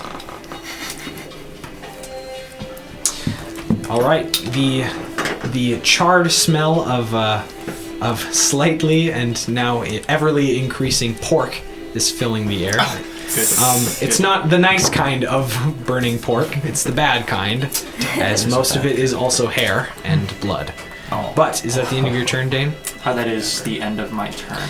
That brings us to the boar's turn. What a boar! Let's see. He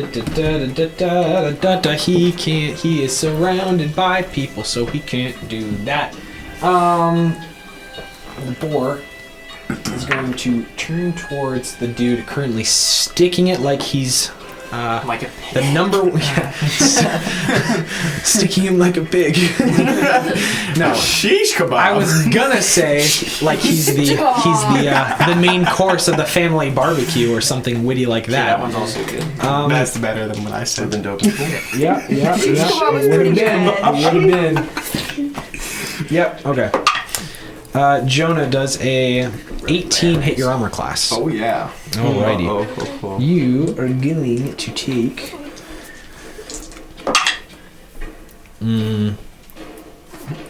So easy. 7. You're taking 11 points of slashing damage. As there's a buck. There's a buck as the pig swings around, throwing you across the dirt in front of it. And as you look up and see a giant swinging tusk rake you across the chest. Oh wow. It doesn't quite get under your armor, but that is going to leave a bruise in the morning. Good. And that is the end of its turn. That's rough, buddy. That's rough. You know what? It will use its movement to try and now that it's being stuck from many a side, it will try and move this way. 5. Try and make the 3 of you can make attacks of opportunity. I think I'm not sure what it is with your I can echo, take but- 1 from my echo, so it's the same deal. So Yeah, the then 2 of take you one. can make an attack of opportunity if you so wish. Very bad. It's a 9. Miss. Does a 14 hit? It does hit. In that case, I'll swing my battle axe for 6 points of damage. Okay, 6 points of damage. This boar's getting skewered. Yeah, it's strange. As you do swing, the boar stumbles for a minute before picking up pace and running again with renewed strength. Oh no, don't go that far. It's a There we go. That's too far. Saren does. Ooh, that's a natural 20. That'll hit. That is really not good, actually. Yikes. Can I ask a question? Am I gonna go down ever How so far low? away from me Probably- is the boar right now? About 20 I feel feet, like but I'm you going do to have be an going ally down in the way. first fight. Okay. As long as it's not full cover. It's fine. Yeah, I see. It's not quite full cover. Let's see. With the charge attack, because it did... Yeah, it did move at least 20 feet, so that is an extra 2d6 slashing damage. Ooh. Okay. That is 20 points of slashing damage. That's it? Yes, that's it. That's it? That's like... What do you think you are, a level 17 character? No, I'm not looking good at all. I rolled really bad. I rolled Okay. 2 2s, a 1. You said 20, and I didn't know if you were gonna add more. Because if you added more, it would have been very bad. But it was 8 doubled to 16 plus 4. gotcha. Yeah, I'm looking very bad. Alrighty. Well, that is the end of that boar's turn. Which brings us to Ronan. Ronan. So what do you... okay, cool. I'm gonna run towards Boar right there, but on the way over, I look over at her who's getting pierced, and I'm like, hey. As I'm running towards him, I'm just gonna mutter something under my breath and call out for assistance. Sorry. Call out for assistance. As I kind of mutter to myself,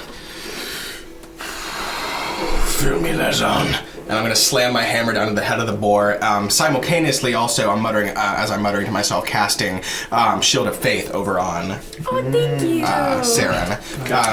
But Saren, all that you really feel is just like this blue hexagonal shape, kind of just, and then turn invisible again as they do. Saren, as you there is a jabbing sensation as one of the tusks completely gores you, and it goes in for a secondary swing with the other one, but there's a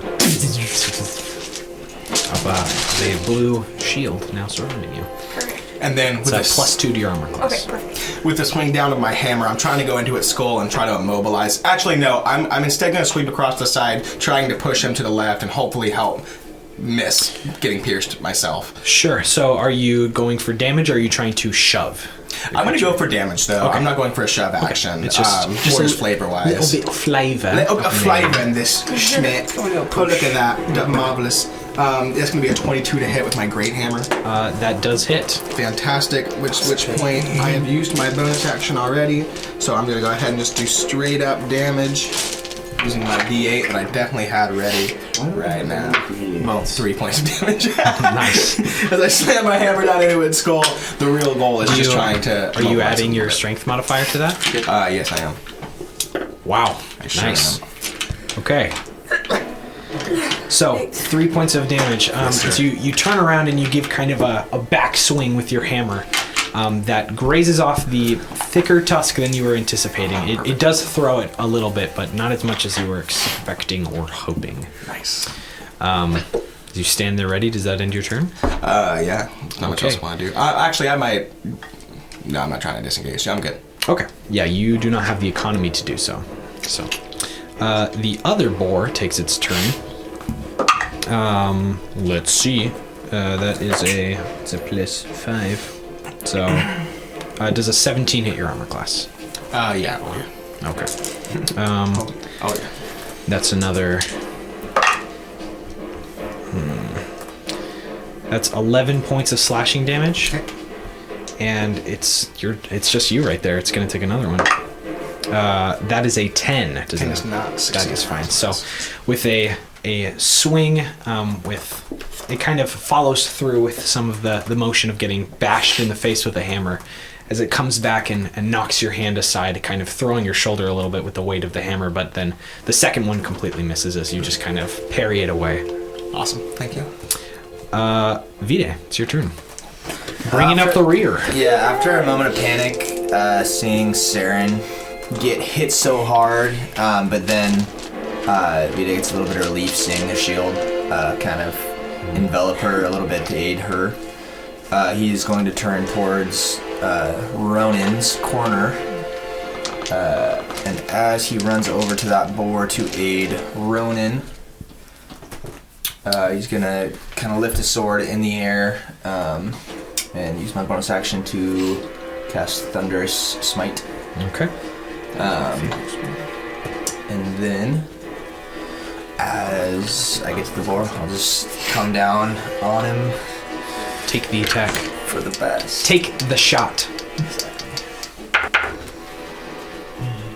As you raise your sword, I should all use those power of dice. Grayskull-like, and there's a soft tremor and shiver in the Oh, blade. that's a very different number than I thought it was. And I got a 9.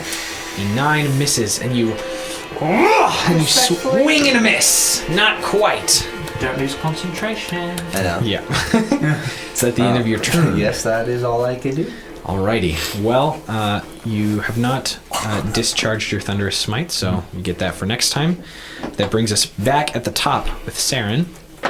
Well, now this pig is within my space, so I can no longer shoot it.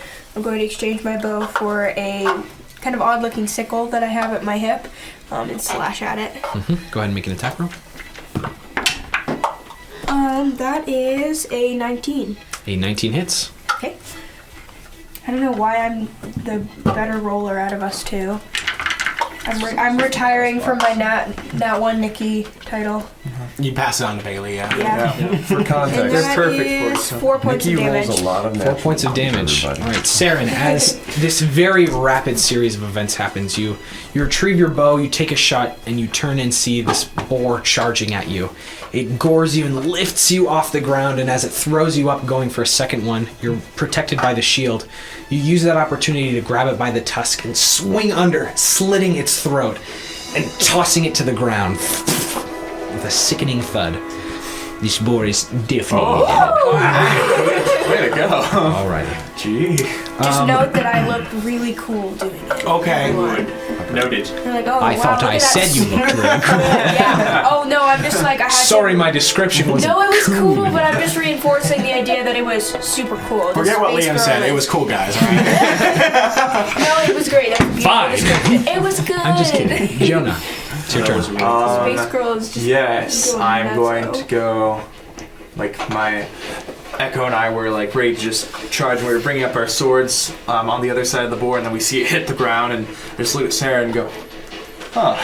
And then I'm gonna run past and dash towards Ronan over there. I have 35 feet of movement. Okay, so that's 35 right there. Okay, so I'll dash to get further. I'll take my Echo with me. Okay. How far can it go? I don't know, probably 30 feet. 5, 10, 15, 20, 25, 30. That's about it right there. Oh, too far. Yeah, I can move up to 30 feet any direction. So. Okay, cool. Can I Well, fly? it makes it about Is it there. 30 feet away from me right now? It's further than 30 feet. Yeah, it's destroyed. So as it sprints to keep up after you, but you're really Usain Bolt over here. You're really bolting. It just kind of Bolting. vanishes into But the night. what I will do is there a space on the other side of Ronan? I can't see. There is a space. What I will do is use my bonus action to manifest another one on the other side And of it him. leaps out of the shadows in the same running motion. Yes. I'm assuming taking a big old swing over there. No, because I did not take the attack action, but he is there, and so the boar looks really stressed with all these guys around him. He does. If you could see a boar look stressed, Damn, this boar. This boar needs to go to the spa. Yeah. Because it is stressed It is a out. stressed boar, I'm gonna hold my guys. sword out and go, he's not on the menu, big guy. Nice. Okay. Kane. that ends your turn, right, Jonah? That's your entire economy. That is it. Yes, I've Kane. used everything. All right. I'm just gonna look over there and run as far as I can towards the living boar. 30. You're about. It's within 60 feet of you. Okay. If you have anything at your disposal that way. No, it doesn't do much. Okay. You can take your action to dash if you'd like, Yeah, I guess that's or if you have something else at your disposal.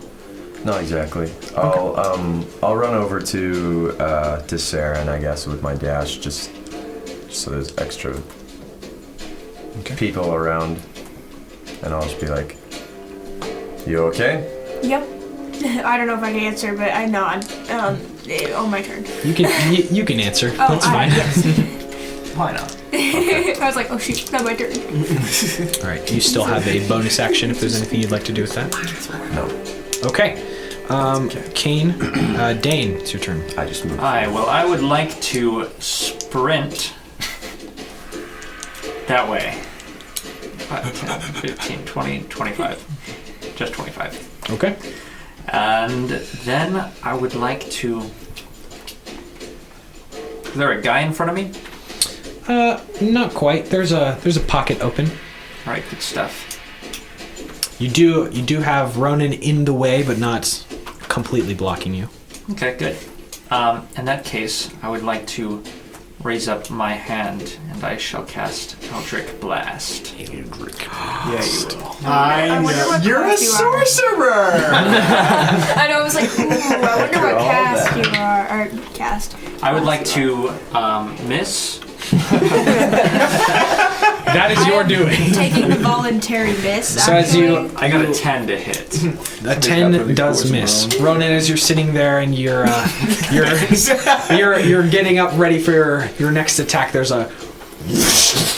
as a rocketing bit of energy hits the wall beside you. There's definitely like a... Yeah. No, it's shocking to say the least. I say, alas, shoot your shot, noble knight. Yes, sir. I most certainly will. Good stuff. And then my familiar Dill the sprite is going to he's going to fly up a little bit for good angle. A white-robed and willow-wood armored sprite does fly up and take a shot. I do have a sprite mini. What the heck? Holy cow! I've been prepared for this moment. Just gotta find it. I wish I had a Sprite. A Sprite cranberry. We're not sponsored by Sprite. We're not. No, we don't. Generic promotional. Seasonal, generic lemon lime, Cranberry. winter cranberry soda. You gotta include that it's a limited edition. in your promotional aisle. Yeah. Check out our own promotional bio. Hey, JD, did Dill take a where? shot? Yeah, he does. Hold on. He did say That was cocked. shoot.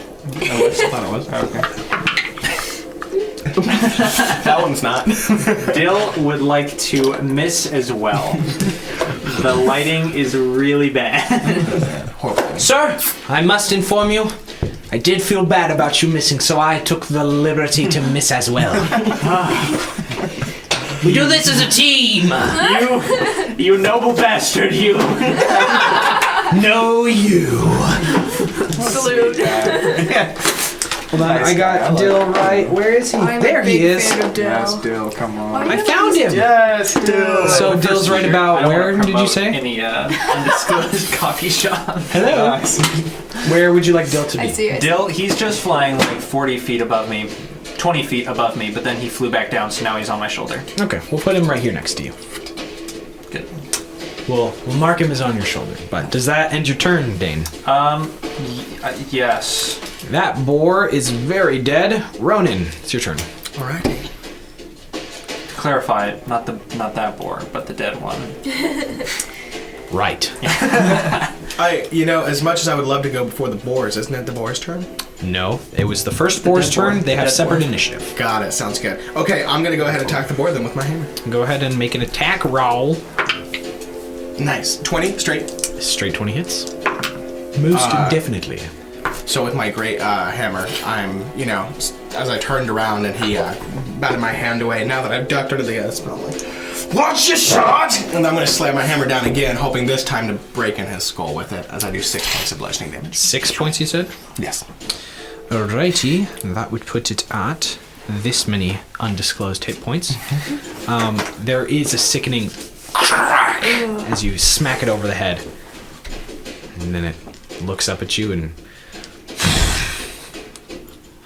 Okay. Is that the end of your turn? No. I'm gonna go ahead and after I slam the hammer down into him and receive that interaction, I'd like to take one step back, but not leave its vicinity by any means. I'm not leaving my 5-foot parameter, but just take a step back so I can start muttering and moving my left hand around as I start right-handing my hammer, moving it around, once again praying to Lazarin. I slowly start moving my hands in a small circle until finally, pulling from my chest, I reach in and there's a broad fire sword that emits immediately from my chest. And I throw it as it spins, and then it catches itself, stopping the spin, driving straight into its cranium, and then cutting up and through him. Go ahead and make your spiritual weapon attack. Yes. Yes, I figured I should. That was sick. 6 plus my spell, which is also 1, so 7 points of force damage. Force for a spiritual weapon. Yeah. Force.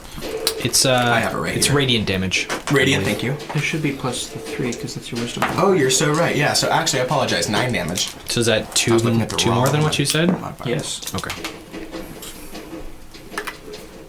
Perfect. With an incredible display, there are a lot of big old flashing lights on this battlefield, and all of them a lot cooler than anything else that these people have seen. But with a fling of a flaming dagger that elongates and then in the elaborate display that you described. Does that end your turn? It is, yes. Excellent. Okay, now it is the boar's turn.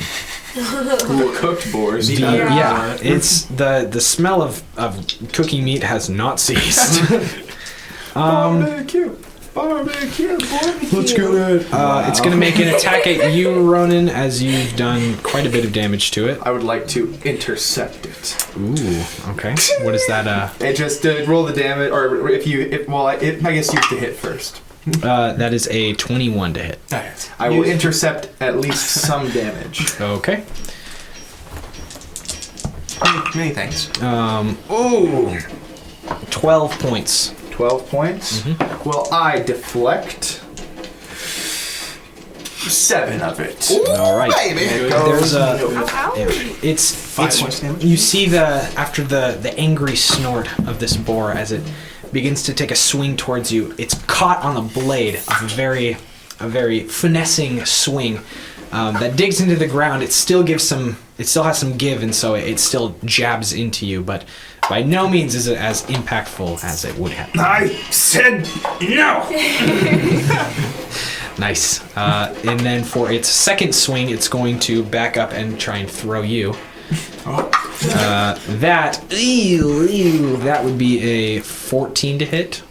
It does not hit. Yeah, that does not hit. I grab the tusks as it gets closer. Like I've got the sword just came up and I'm like blocking one tusk with it and grabbing the other. No. Dang. Boar's turn over. V-Day. Okay. Yeah, I'll go ahead and swing down on him. All right, go ahead. And you have your My sword, sword. yeah, my sword's still glowing with the thunderous smite at the ready. This is good. It's much better. It's gonna be a 21. A 21 does hit. Sadly, does not hit, actually. Actually, For you. just because it's you. Yeah. So that's He just casted shield twice, actually. He's went from 12 to a 22. So it's gonna be 11 points of slashing damage and 9 points of. Is it thunder damage? Yes. thunder damage. And there's also a 300, or a loud boom. It's audible for 300 feet. So as my sword makes contact, Wake up, everyone! Yeah. So with your first no sleep till with your first missed swing with the two-handed arc, and you miss, and you swing upward with one more, and it makes contact with where its clavicle would be. Do pigs have clavicles? I'm assuming they do. Right in the pinnacle. Yeah. And it gets jammed in the first little bit, but after a second of resistance, the blade with a thunderous boom that echoes throughout the town, I guess, the small hamlet, is at the end of your turn. It is looking very rough. Do you? Is anybody in my immediate vicinity looking worse for wear? If anybody would be, I guess. Ronan, You probably. in your immediate vicinity, you have Ronan and Jonah. I'm a little over half. Yeah. Alright. He appears to be about halfway vitalized. He looks pretty I look okay-ish. probably the I'm worst. just On a scale of 1 to 26 hit points.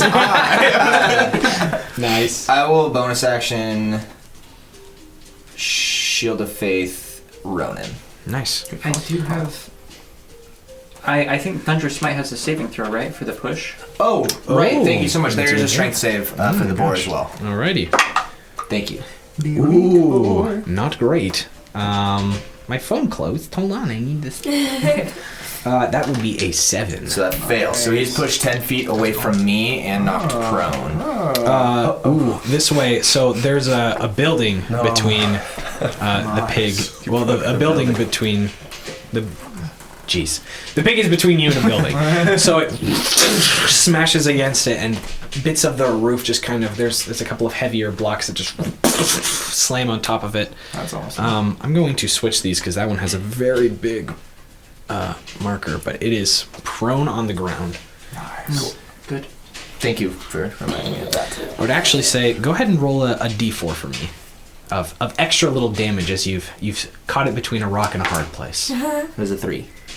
That is okay. Nice. Yeah, the rubble buries the pig.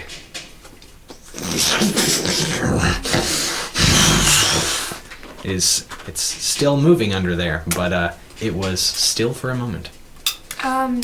Is it my turn next? It is your turn. Okay. Can I? So because it's prone, remind me on the. So ranged attack rolls against prone creatures have disadvantage, and you are gonna have kind of a hard shot because it's on the ground, and you have a lot of dudes just like. Right. Is there any way I can get to a space where I have an easier shot? I'll take it with disadvantage. I just want to try to help, or I can get in there. Yeah, you can get right up in the circle and just. Okay. Yeah. Sure. Why not? Go ahead and take your shot. Okay.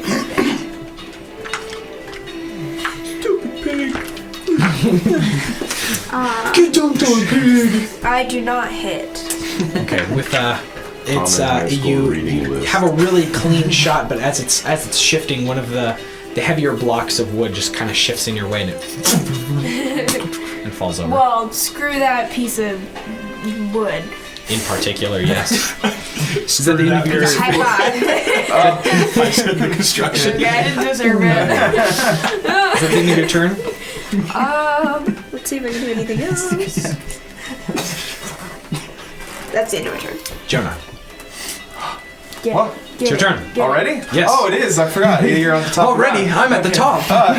Okay. Well, heck yeah. My Echo and I are kind of on either side of it, so we see it in the rubble. And we're just kind of, my Echo and I look to each other, nod, and then come up like the same way, but from 2 different sides, and stab into the rubble. Okay, go ahead I and make believe we have attack rolls. advantage, right? You do. Yes. It is prone, and you are Yeah, kind of you flanking guys it. do. There's a lot of things going on. Well, I Excuse me. roll a 22, and he rolls a 24. Jonah, as you sit there and you're in one of those beautiful moments where you and your Echo are mirroring each other in this elaborate swords dance as you stand in the twilight being illuminated by flashes of fire and starlight. You raise your blade and you, If I may. well, I'll let you take it from here. As I raise my blade and the echo does the same, I take my sword kind of in the opposite way in my hand and take it in both hands, and my echo does the same. And we look to each other and just kind of nod for a second, and you see me say the words, but my echo mouth them as well. As I say, "If I kill, I do not kill lightly." And then we plunge into the rubble, and as the shaking of the boar just so it comes to a halt. And that's just Beautiful.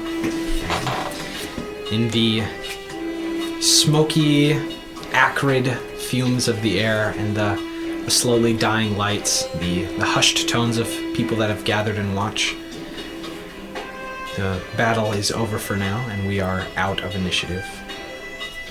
I'd like to say to Kane, I guess we were both wrong about the lack of the wall and whatnot. This has only heightened my suspicions of this whole team. I'd like to, kind of leave them be as I walk over to. I'm not rocking. I'm rushing to the man who is laying behind the building. We're not gonna use the battle map. It's fine. So You rush over. I will rush over and just start working on healing. Yeah, Or, you helping him out. run over and you look at him, and his clothes, there was a huge tear up his shirt completely, and the clothes are blood-stained. There's not a scratch on him. He's looking down miraculously. You see this? Somebody beat me to it, lad. Good stuff. Woo! Yeah! I offer him a hand back up. He takes it. I slap him on the back. It's a new day. Get out of here. Definitely is. I'm gonna... Yeah! Woo! He runs off. I'll rejoin the group. I just want to make sure he was okay. I'm I'll very rush. injured. I'm very bad. I look awful. I'll rush to Saren. Thank you. I'm like, hey, if you have healing. And as I touch a hand to her shoulder, I will give her 15 hit points from my lay on hands pool. Saren, you were reckless, but you did well. You were cool out there. The whole pew, the thunder. Yes. That was really cool. Thank you. You guys were awesome. We kind of made a good little team out there. There's a lot of pew and fire and cool things, and you had two. There were two of you. As she's saying this, I'm looking at my echo right now. We've like since the battle ended, we've kind of just been like staring at each other, or rather, I've been staring at it, and it mimics me, and I just stare at it as it fades away, trying to, like as if I'm trying to get just any glimpse. Like have a confused but searching look at it as it just slowly I whisks away wave. into nothing. I wave as it disappears. As it does so, its glaring eyes, you see a hand twitch slightly before. Wow, that was rather impressive. Kane, I couldn't help but notice your first move was to help the man. It's admirable. Is he okay? I look over and I'm assuming I see him like. Yeah, I'm walking back from him at this point. I imagine. It's good to see. Can anyone explain how he's fine? The weave is a mystery to us all, lad. It's a good thing Kane got him out of there so fast. He's always been an admirable fellow. I pat Kane on the shoulder like so. Should we tell Brum about the card? Brom. Brum. I would imagine he knows. It was a loud crash and... I'm very aware. He's sitting over, he's like... Sir, your card is broken. It wasn't our fault I'm aware. this time. You know, I can't. He gestures to speak the two smoking pigs. Right. Sarah is very apologetic because she's definitely broken things of theirs in the past. With That some you have. Wasn't this time. with some fresh pork, help you out. You can No. take the spoils. You I know, never thought I'd say this, but I don't think that's gonna help me right now. Riker! Lift it up. Riker just kind of Samson lifts it. Is that their only cart? No, Just they have this two carts. Are they both busted, or is it just this No, one? it's just the one. Does it look like... You said it was just the wheel, I right? was gonna say, does it look like it could be repaired? Make an investigation or perception check. I'd like to say, I can't speak for my companions, but I'm something of a craftsman myself. Go ahead and also make a check. What was it? A perception or investigation, whichever you'd like. DM. straight- Oh, I'm sorry. Go ahead. Straight 20. Go Okay. ahead. I was just gonna say during this time, I'd like to be grabbing the bodies of the boars and dragging them towards the door of the inn. Definitely just can do laying them so. against the wall. They are huge. I mean, you saw the size comparison, right. but I mean, I'm picturing a them limp, grabbing on the skin, just dragging. yeah, a limp body, and it has plenty of parts to grab onto, and it's a dirt road, so it's easily enough to drag them over. Cool. Thank you. Make a investigation or perception check. Well, a perception check, if you will. 17 perception. 17. 20. No, natural. JD, are you also rolling to inspect the car? I'd like to. Did she get a natural 20? Dirty. Oh, I would like to. It's called straight 20. I'd like to. I like dirty 20. Dirty 20 works. Yeah, no, they're Thank both you. good. They're both good. I'd like to. I'd like to assist one of them. So whichever one of them wants to. Reroll. Go ahead, Bailey. I mean,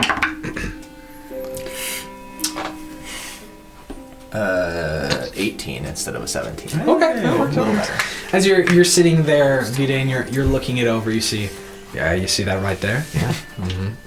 As Dane is giving some pointers.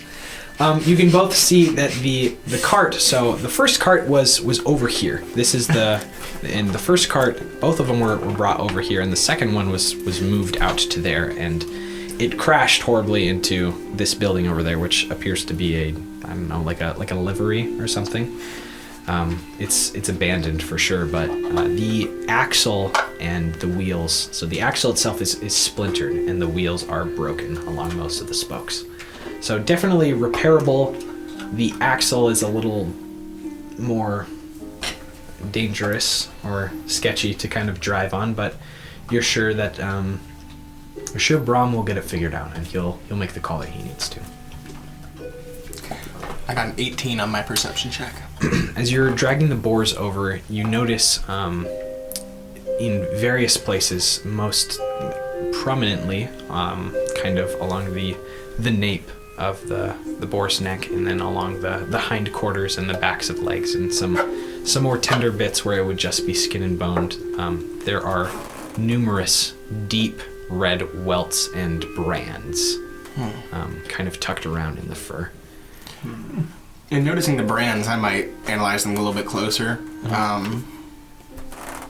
The appearance of them, it's kind of like, it's a weird kind of hooked shape. There's a crescent, and then coming off of one of the crescents is a almost like a handle and then a spike. So it's almost like if you turned a question mark sideways and took away the period.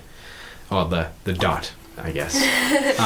And then within the crescent, there is a filigreed A. Can I'm gonna take out a dagger and just kind of cut out the skin. I'm just making like a skin cloth with it. Easy enough. You are able to fillet a piece of the branded skin. Once I feel like I'm done with the bodies, though, I'm gonna just like lean into the bar and say, what was the bartender's name? Sorry. Do not remember. Oh, I don't think I asked actually. So no, you've been there long enough. You know it's Wendell. Oh, Wilkins or whatever. Wendell. Wendell. Yeah. Free meat out here for you if you want, lad. Fantastic. Love me some free meat. I'm gonna step away and bring the cutout skin to the group and say, anybody recognize this? Tossing it to Jonah. Do I? Do we? Hold it a little down. You lower it. He's too short. He's too short. Sorry. You all don't necessarily recognize this mark. Can't say I do. No? I've been around. It was on the boar, so On the boar. like branded into the boar. Yeah. I see. Like none of us would. Wow. None of you that have just recently come into town. No. Is there any people around? What if we ask the Wendell? Am I We were far just enough talking to away Wendell. That's true. from this area? You can be if you would like to, No, I mean like look at this. So or you can. where I'm from, is that far enough away to where this Yes, wouldn't be local you for are. me? You are hundreds Okay. of miles. Gotcha. I'm just gonna find like the nearest person locally. If it's Wendell, since we were talking to him. Yeah, Wendell. Wendell's inside, yeah. No, Wendell has come out and is starting to inspect the free meat that he's been offered. Wendell. Yeah. For payment for your meat, can you identify this? That kind of is ringing a bell. It looks right. That's an old leatherworking brand. There's a leatherworking and well, there used to be a blacksmithy and a leatherworky. Blacksmith? Just kind of just down the road. It was the Astra blacksmith. I think they had a couple of names running, but I don't think they settled on anything before they had to close up shop. Weren't selling as much. They were too focused on selling different kinds of things and not a specific kind of thing. And it's just kind of a mess, you know. You're Bad saying marketing. they're out of business right now? They are, yeah. Where did they used to work? Just down the road, about 5 minutes by walk. Is it abandoned, or does someone live there or work there? As far as I know, it's been abandoned. Sure. Okay. Thank you, Wendell. The meat is yours. I'm excited about it. How long has it been since the failed operation? 7, 10 years. How long do boars live? Giant boars? I don't know. Could they just have been wandering around since they closed? It's an interesting insight. Can't say I know how long boars live, love, but I'll be sure to ask next chance I get. How about that? Keep in mind, the boars still wouldn't... I mean, the symbol can move. It doesn't have to be based out of that blacksmith.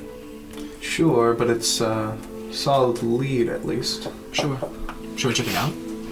Yes. In the morning. I guess it is dark out. We do have until the afternoon to leave, and if we are down a cart, I don't know if we are leaving same scheduled time. Yeah, unfortunately, as Brahm does overhear this, I do Oh, not no think problem. we are leaving on our estimated time of departure. Maybe a couple hours more. I'll have to stay up all night fixing this axle, and even then I'm not entirely sure if we'll be leaving tomorrow. So, first thing in the morning, you'll get up and go to this abandoned blacksmith. Right at this point, my fire sword... and nothing. Nice. Neat trick. It just does that. Well, the rooms of the battered breastplate are yours, as Wendell has sawed off a leg using some sharp knife, and he walks in and, as he passes the breastplate, uses the leg to whack the breastplate. Just kind of smacks it. It's a little wetter sounding than I think he anticipated, but it's like a... I want to go up and like curtsy to it, as if honoring the possible. The breastplate, not the pig. Yes, right. no. I give my honor to the breastplate, which I don't know if it's some sort of like symbol to some hero or something, but just out of the assumption, I do that and I just kind of like pat it, seeing as he smacked it, and I feel like that might be a little disrespectful. So, pay my respects a little bit. You pay your respects. You curtsy and you look down at the probably 5 or 6 pound hammer just sitting there. There's a hammer and a bat and a big old stick. That's a hefty hammer. It's tempting, but you may restrain yourself if you wish. You still have to finish your drink. You haven't smiled yet. I'll pick up the hammer. Said he was supposed to whack it. It's not a person. Well, what if it was an old hero? You don't know. I'm just gonna reach back and hit it as hard as I can. Okay. You leave a fresh dent in the battered breastplates. Let out some of that inner aggression. Yeah. Give it a try. No, I'm okay. You'll feel better.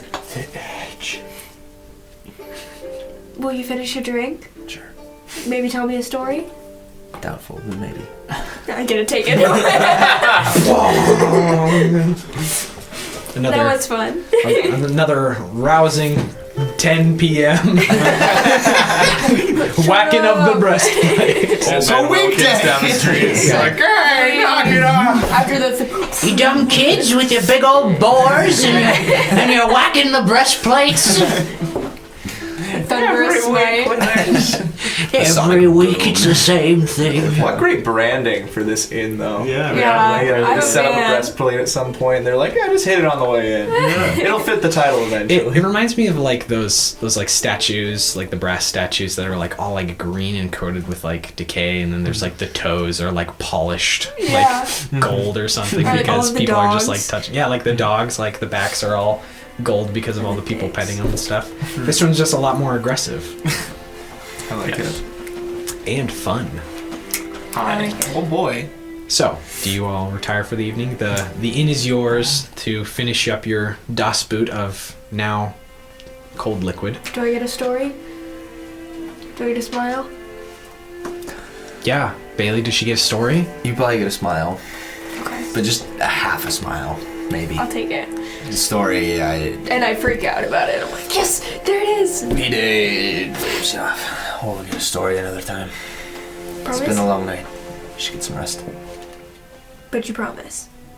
Took all my energy fixing you up. Thank you. So you two retire to your room. Is that a I have something finger or a... I mean, I can. It was just a thing. I A don't know. rest. Sure. I go to Kane. Say, will you turn in for tonight?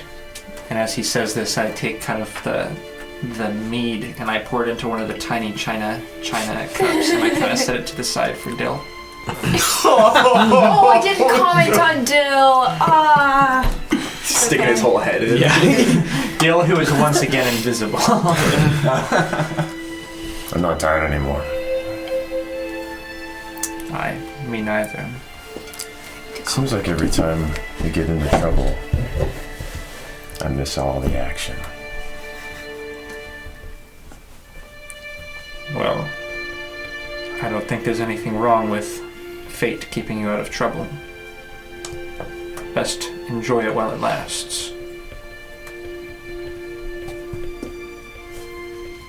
I'm gonna take a drink. Yeah, you take a big old drink. The cup next to you slowly and almost silently draining with a small...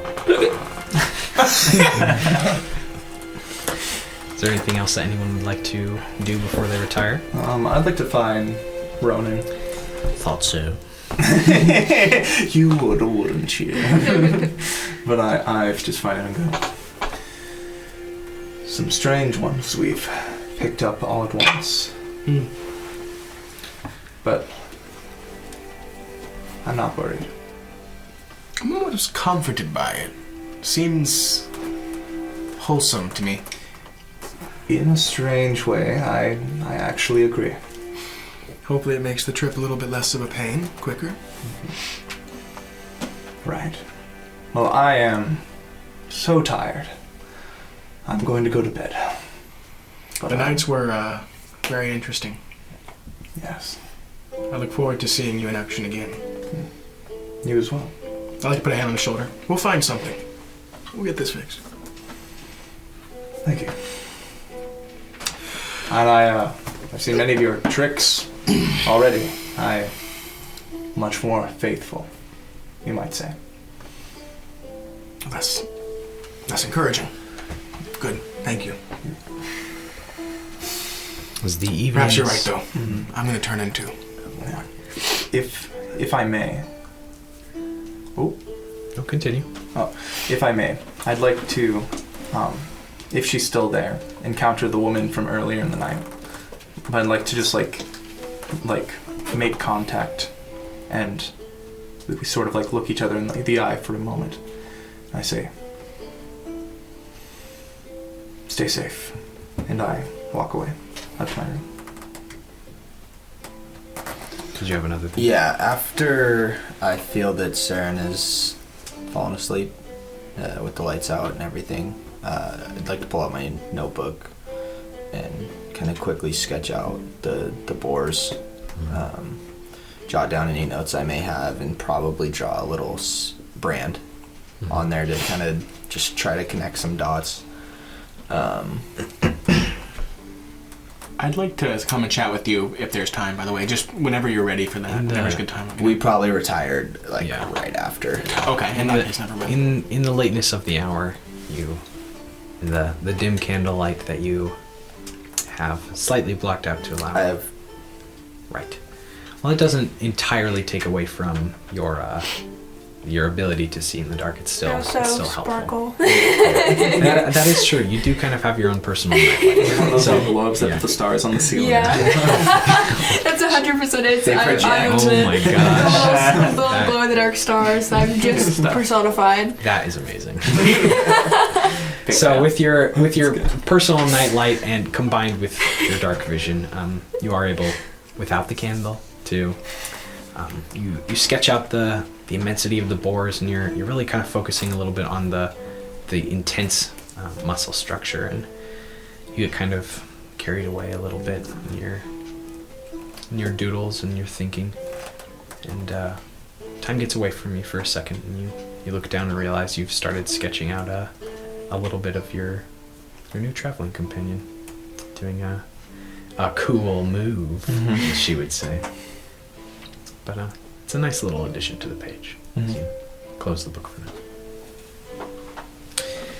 With an evening's rest coming to you, you all gain the benefits of a long rest. We go to bed eventually.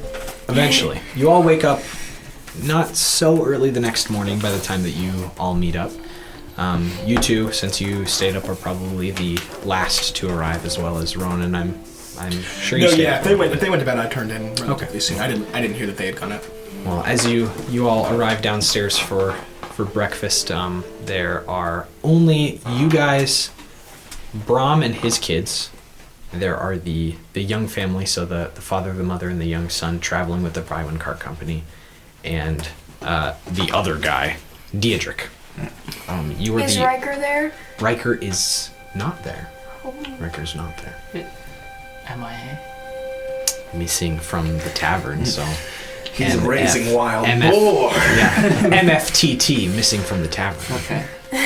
No, but it seems that the entirety of the Bywins cart company is being treated to a breakfast that is a little heavy on the bacon. Good. It's a little tougher than normal, but it's good stuff, and you're all treated to it. It's lightning-y. It is lightning-y.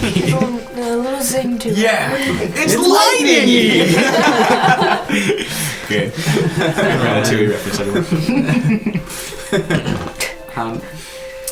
True, can you roll a d20 for me real quick? A generic rat film. generic rat chef film. That's how it works. I rolled a 16. Okay, noted. Thank you. Yeah. Yeah, you, the morning is yours to plan and do as you may. What do you do first? Well, the old abandoned blacksmithery down the street. First and foremost, yes? Are we all there? Oh, I think most of us, except for the two who are slumbering. I definitely am not. I imagine that you had to kind of drag me downstairs because you've been up, despite staying up longer to doodle, you've been up for like 2 hours and I've been just sleeping the day away.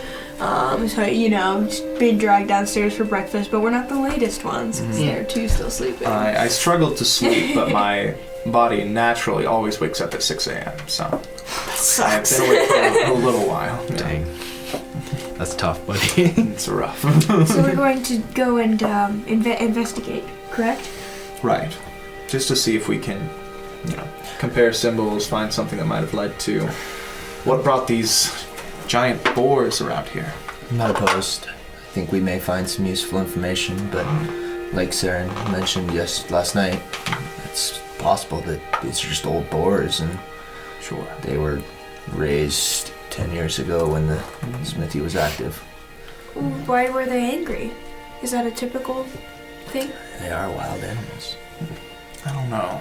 They did seem provoked and they did seem... I don't know. Why would they come here and attack the cart? What were you carrying? You were carrying furniture, right? Or I had my bow. something simple, to my understanding. We were just passengers. I honestly don't know. What could the Bywins be shipping that a giant boar would want? Is my question. Giant grass? Or who? Sure. Did you sense any giant grass on the cart you were traveling in? Did you get any hives while you were there? We'll keep that in our back pocket then. Aren't we literally sitting at the same table with the with Braun? Is Braun listening? Braun is always listening. He's always listening to your conversations. What was on the cart? Braun's like right behind us at a different table, and he like All of stiffens. your guys' belongings. We had Daniel and his family. They were. I don't quite know where they're going. I don't remember off the top of my head. I'd have to check the ledger, but all their stuff moving them up north from here, and I don't know. We had that Diedrich Fellows stuff. It's just belongings. We're essentially a taxi service. We take people to and from. You only ship people. Can We you only ask ship if any people. of them had grass in there? It was more of a joke. Oh. You want me to ask if Diedrich was carrying grass? Never in his mind. It belongings? seems that it was a joke. He probably would, to be honest. DM, do I fully believe Braun? Make an insight check. Yeah. Good question. Yeah, I wonder if you do. That's 10. Yeah, doesn't seem anything deceptive about what he's saying. Mind He if we seems take a genuinely look? upset that his cart is broken, and now he can. The words are too. He has to work to fulfill his job. He has to work harder to keep doing his work. Fair. I would ask if we could take a look, but I guess that would probably be an invasion of privacy. Not necessarily. They all have their stuff now. I mean, oh, you mean check out like their belongings and bags and stuff? I would think that it probably would. Yes. Maybe that's something we check after we do everything else. But first, I do think this old blacksmith house is the way to go. Who knows? Maybe we'll find some gear. Who knows? Maybe it's haunted. Maybe. Who knows? I don't know. We have just the man for that job. We didn't get the memo about Ronan. I didn't get the memo. He ain't about afraid of no ghosts. About who? Ronan. Ghosts? Who's Ronan? You? Me. Sorry, I zoned out. I was thinking about. It's beer. fine. I was eating some bacon and we started talking about you. So it's all good. I'm What just are we gonna talking about? I'm gonna go back to the cart. Good luck. Good plan. I heard my name. Cyric. Skip is off. I heard my name. We were Lost in thought. Sorry. we're just going to go to the blacksmith place. Okay. Yeah, sure. No, I'm very ready. I love blacksmith places. Right. I was a blacksmith once. Ronan. Yeah. Do you know anything about ghosts? Does he ever? He ain't afraid You of should no tell ghosts. Saren some stories. She doesn't know what ghosts are. Oh, you don't? But do you like you don't know anything at all about ghosts? No. Okay. Wait. How? Yeah, That's not this. important. Yes, not important. Stories? I have a lot. And If- you wouldn't mind telling me some? Yeah, if we're not pressed for time, and now I can go into one if we'd like. All right. We're well, waiting on the other two, right? No, the other two haven't shown up. I Yeah. suppose I can get started. Well, guys, this is exciting. I never get to You talk. two, yeah, okay. You two have come down the stairs by now. Great opportunity. Well, I wasn't about to start this morning like without half the party or a third of the party, so I had assumed that we were starting when you all had woken up. All right, we arrive. All right, I'll have to tell you later. Do I hear You can people? tell me on the way. Okay. Do I hear people speculating about what the other people might have been like carrying in their luggage? Sure. Because I do have a miniature invisible man. Right you are, good sir. Sir, I've come to inform you that they were speculating about things that the other passengers might have had. Ah, interesting. Do we see Dill? Do I hear Dill? He is invisible. Does she hear me? I, Is she allowed to hear me? Is that a thing? Can I hear him? yeah, no, she can. You talk. Sorry. No, that's okay. Oh, it's good? We No, can talk? you're not a secret, Dill. I like Dill. I like your sprite. Thank you. He's very fun. He is a noble fellow.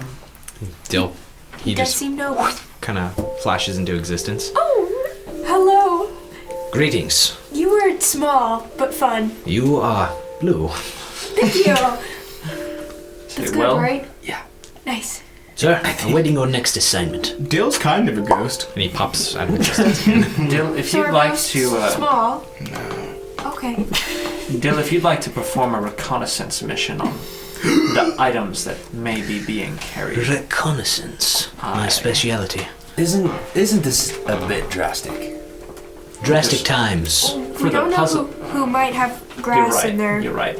Dill, luggage. don't do that. I'm looking for grass. Won't Grass. do it. Right, that Won't might do have it. attracted the... I don't know who to talk to. Dill seems to. You only seem to take orders from him. I can just go away if you want. I'll just... No, that's not. He disappears. Oh, no, Look what you did. Dill. Why would you do that to me? Dang. He's probably still right here. I am. It's all good. I just... Oh, like a ghost.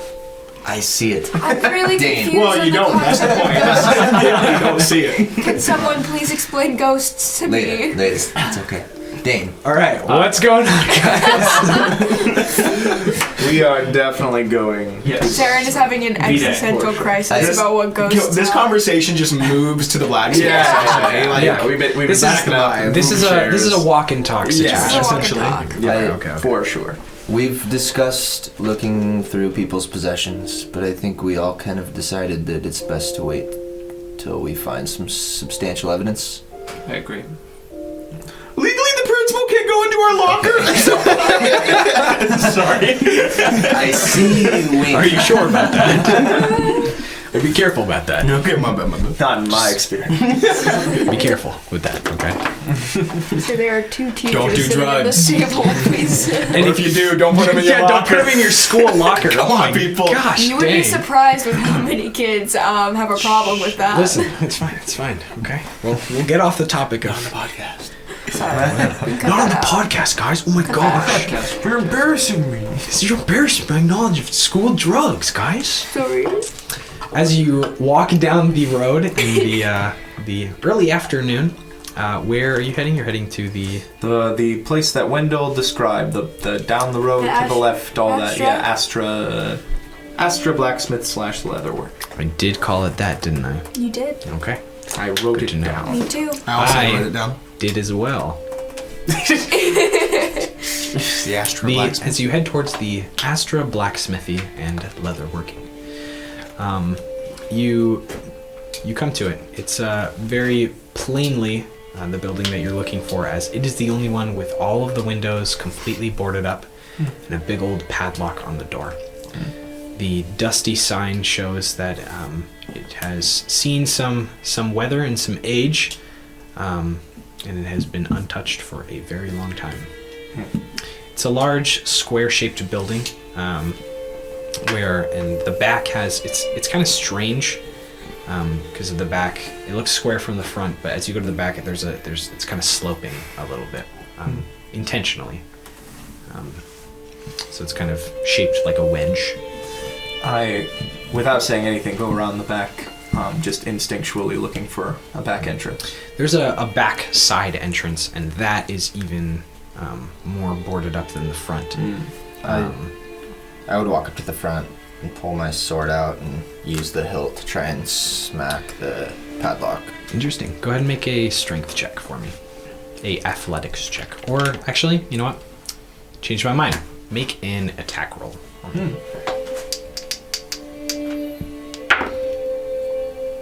21? A 21 definitely hits. Go ahead and roll damage.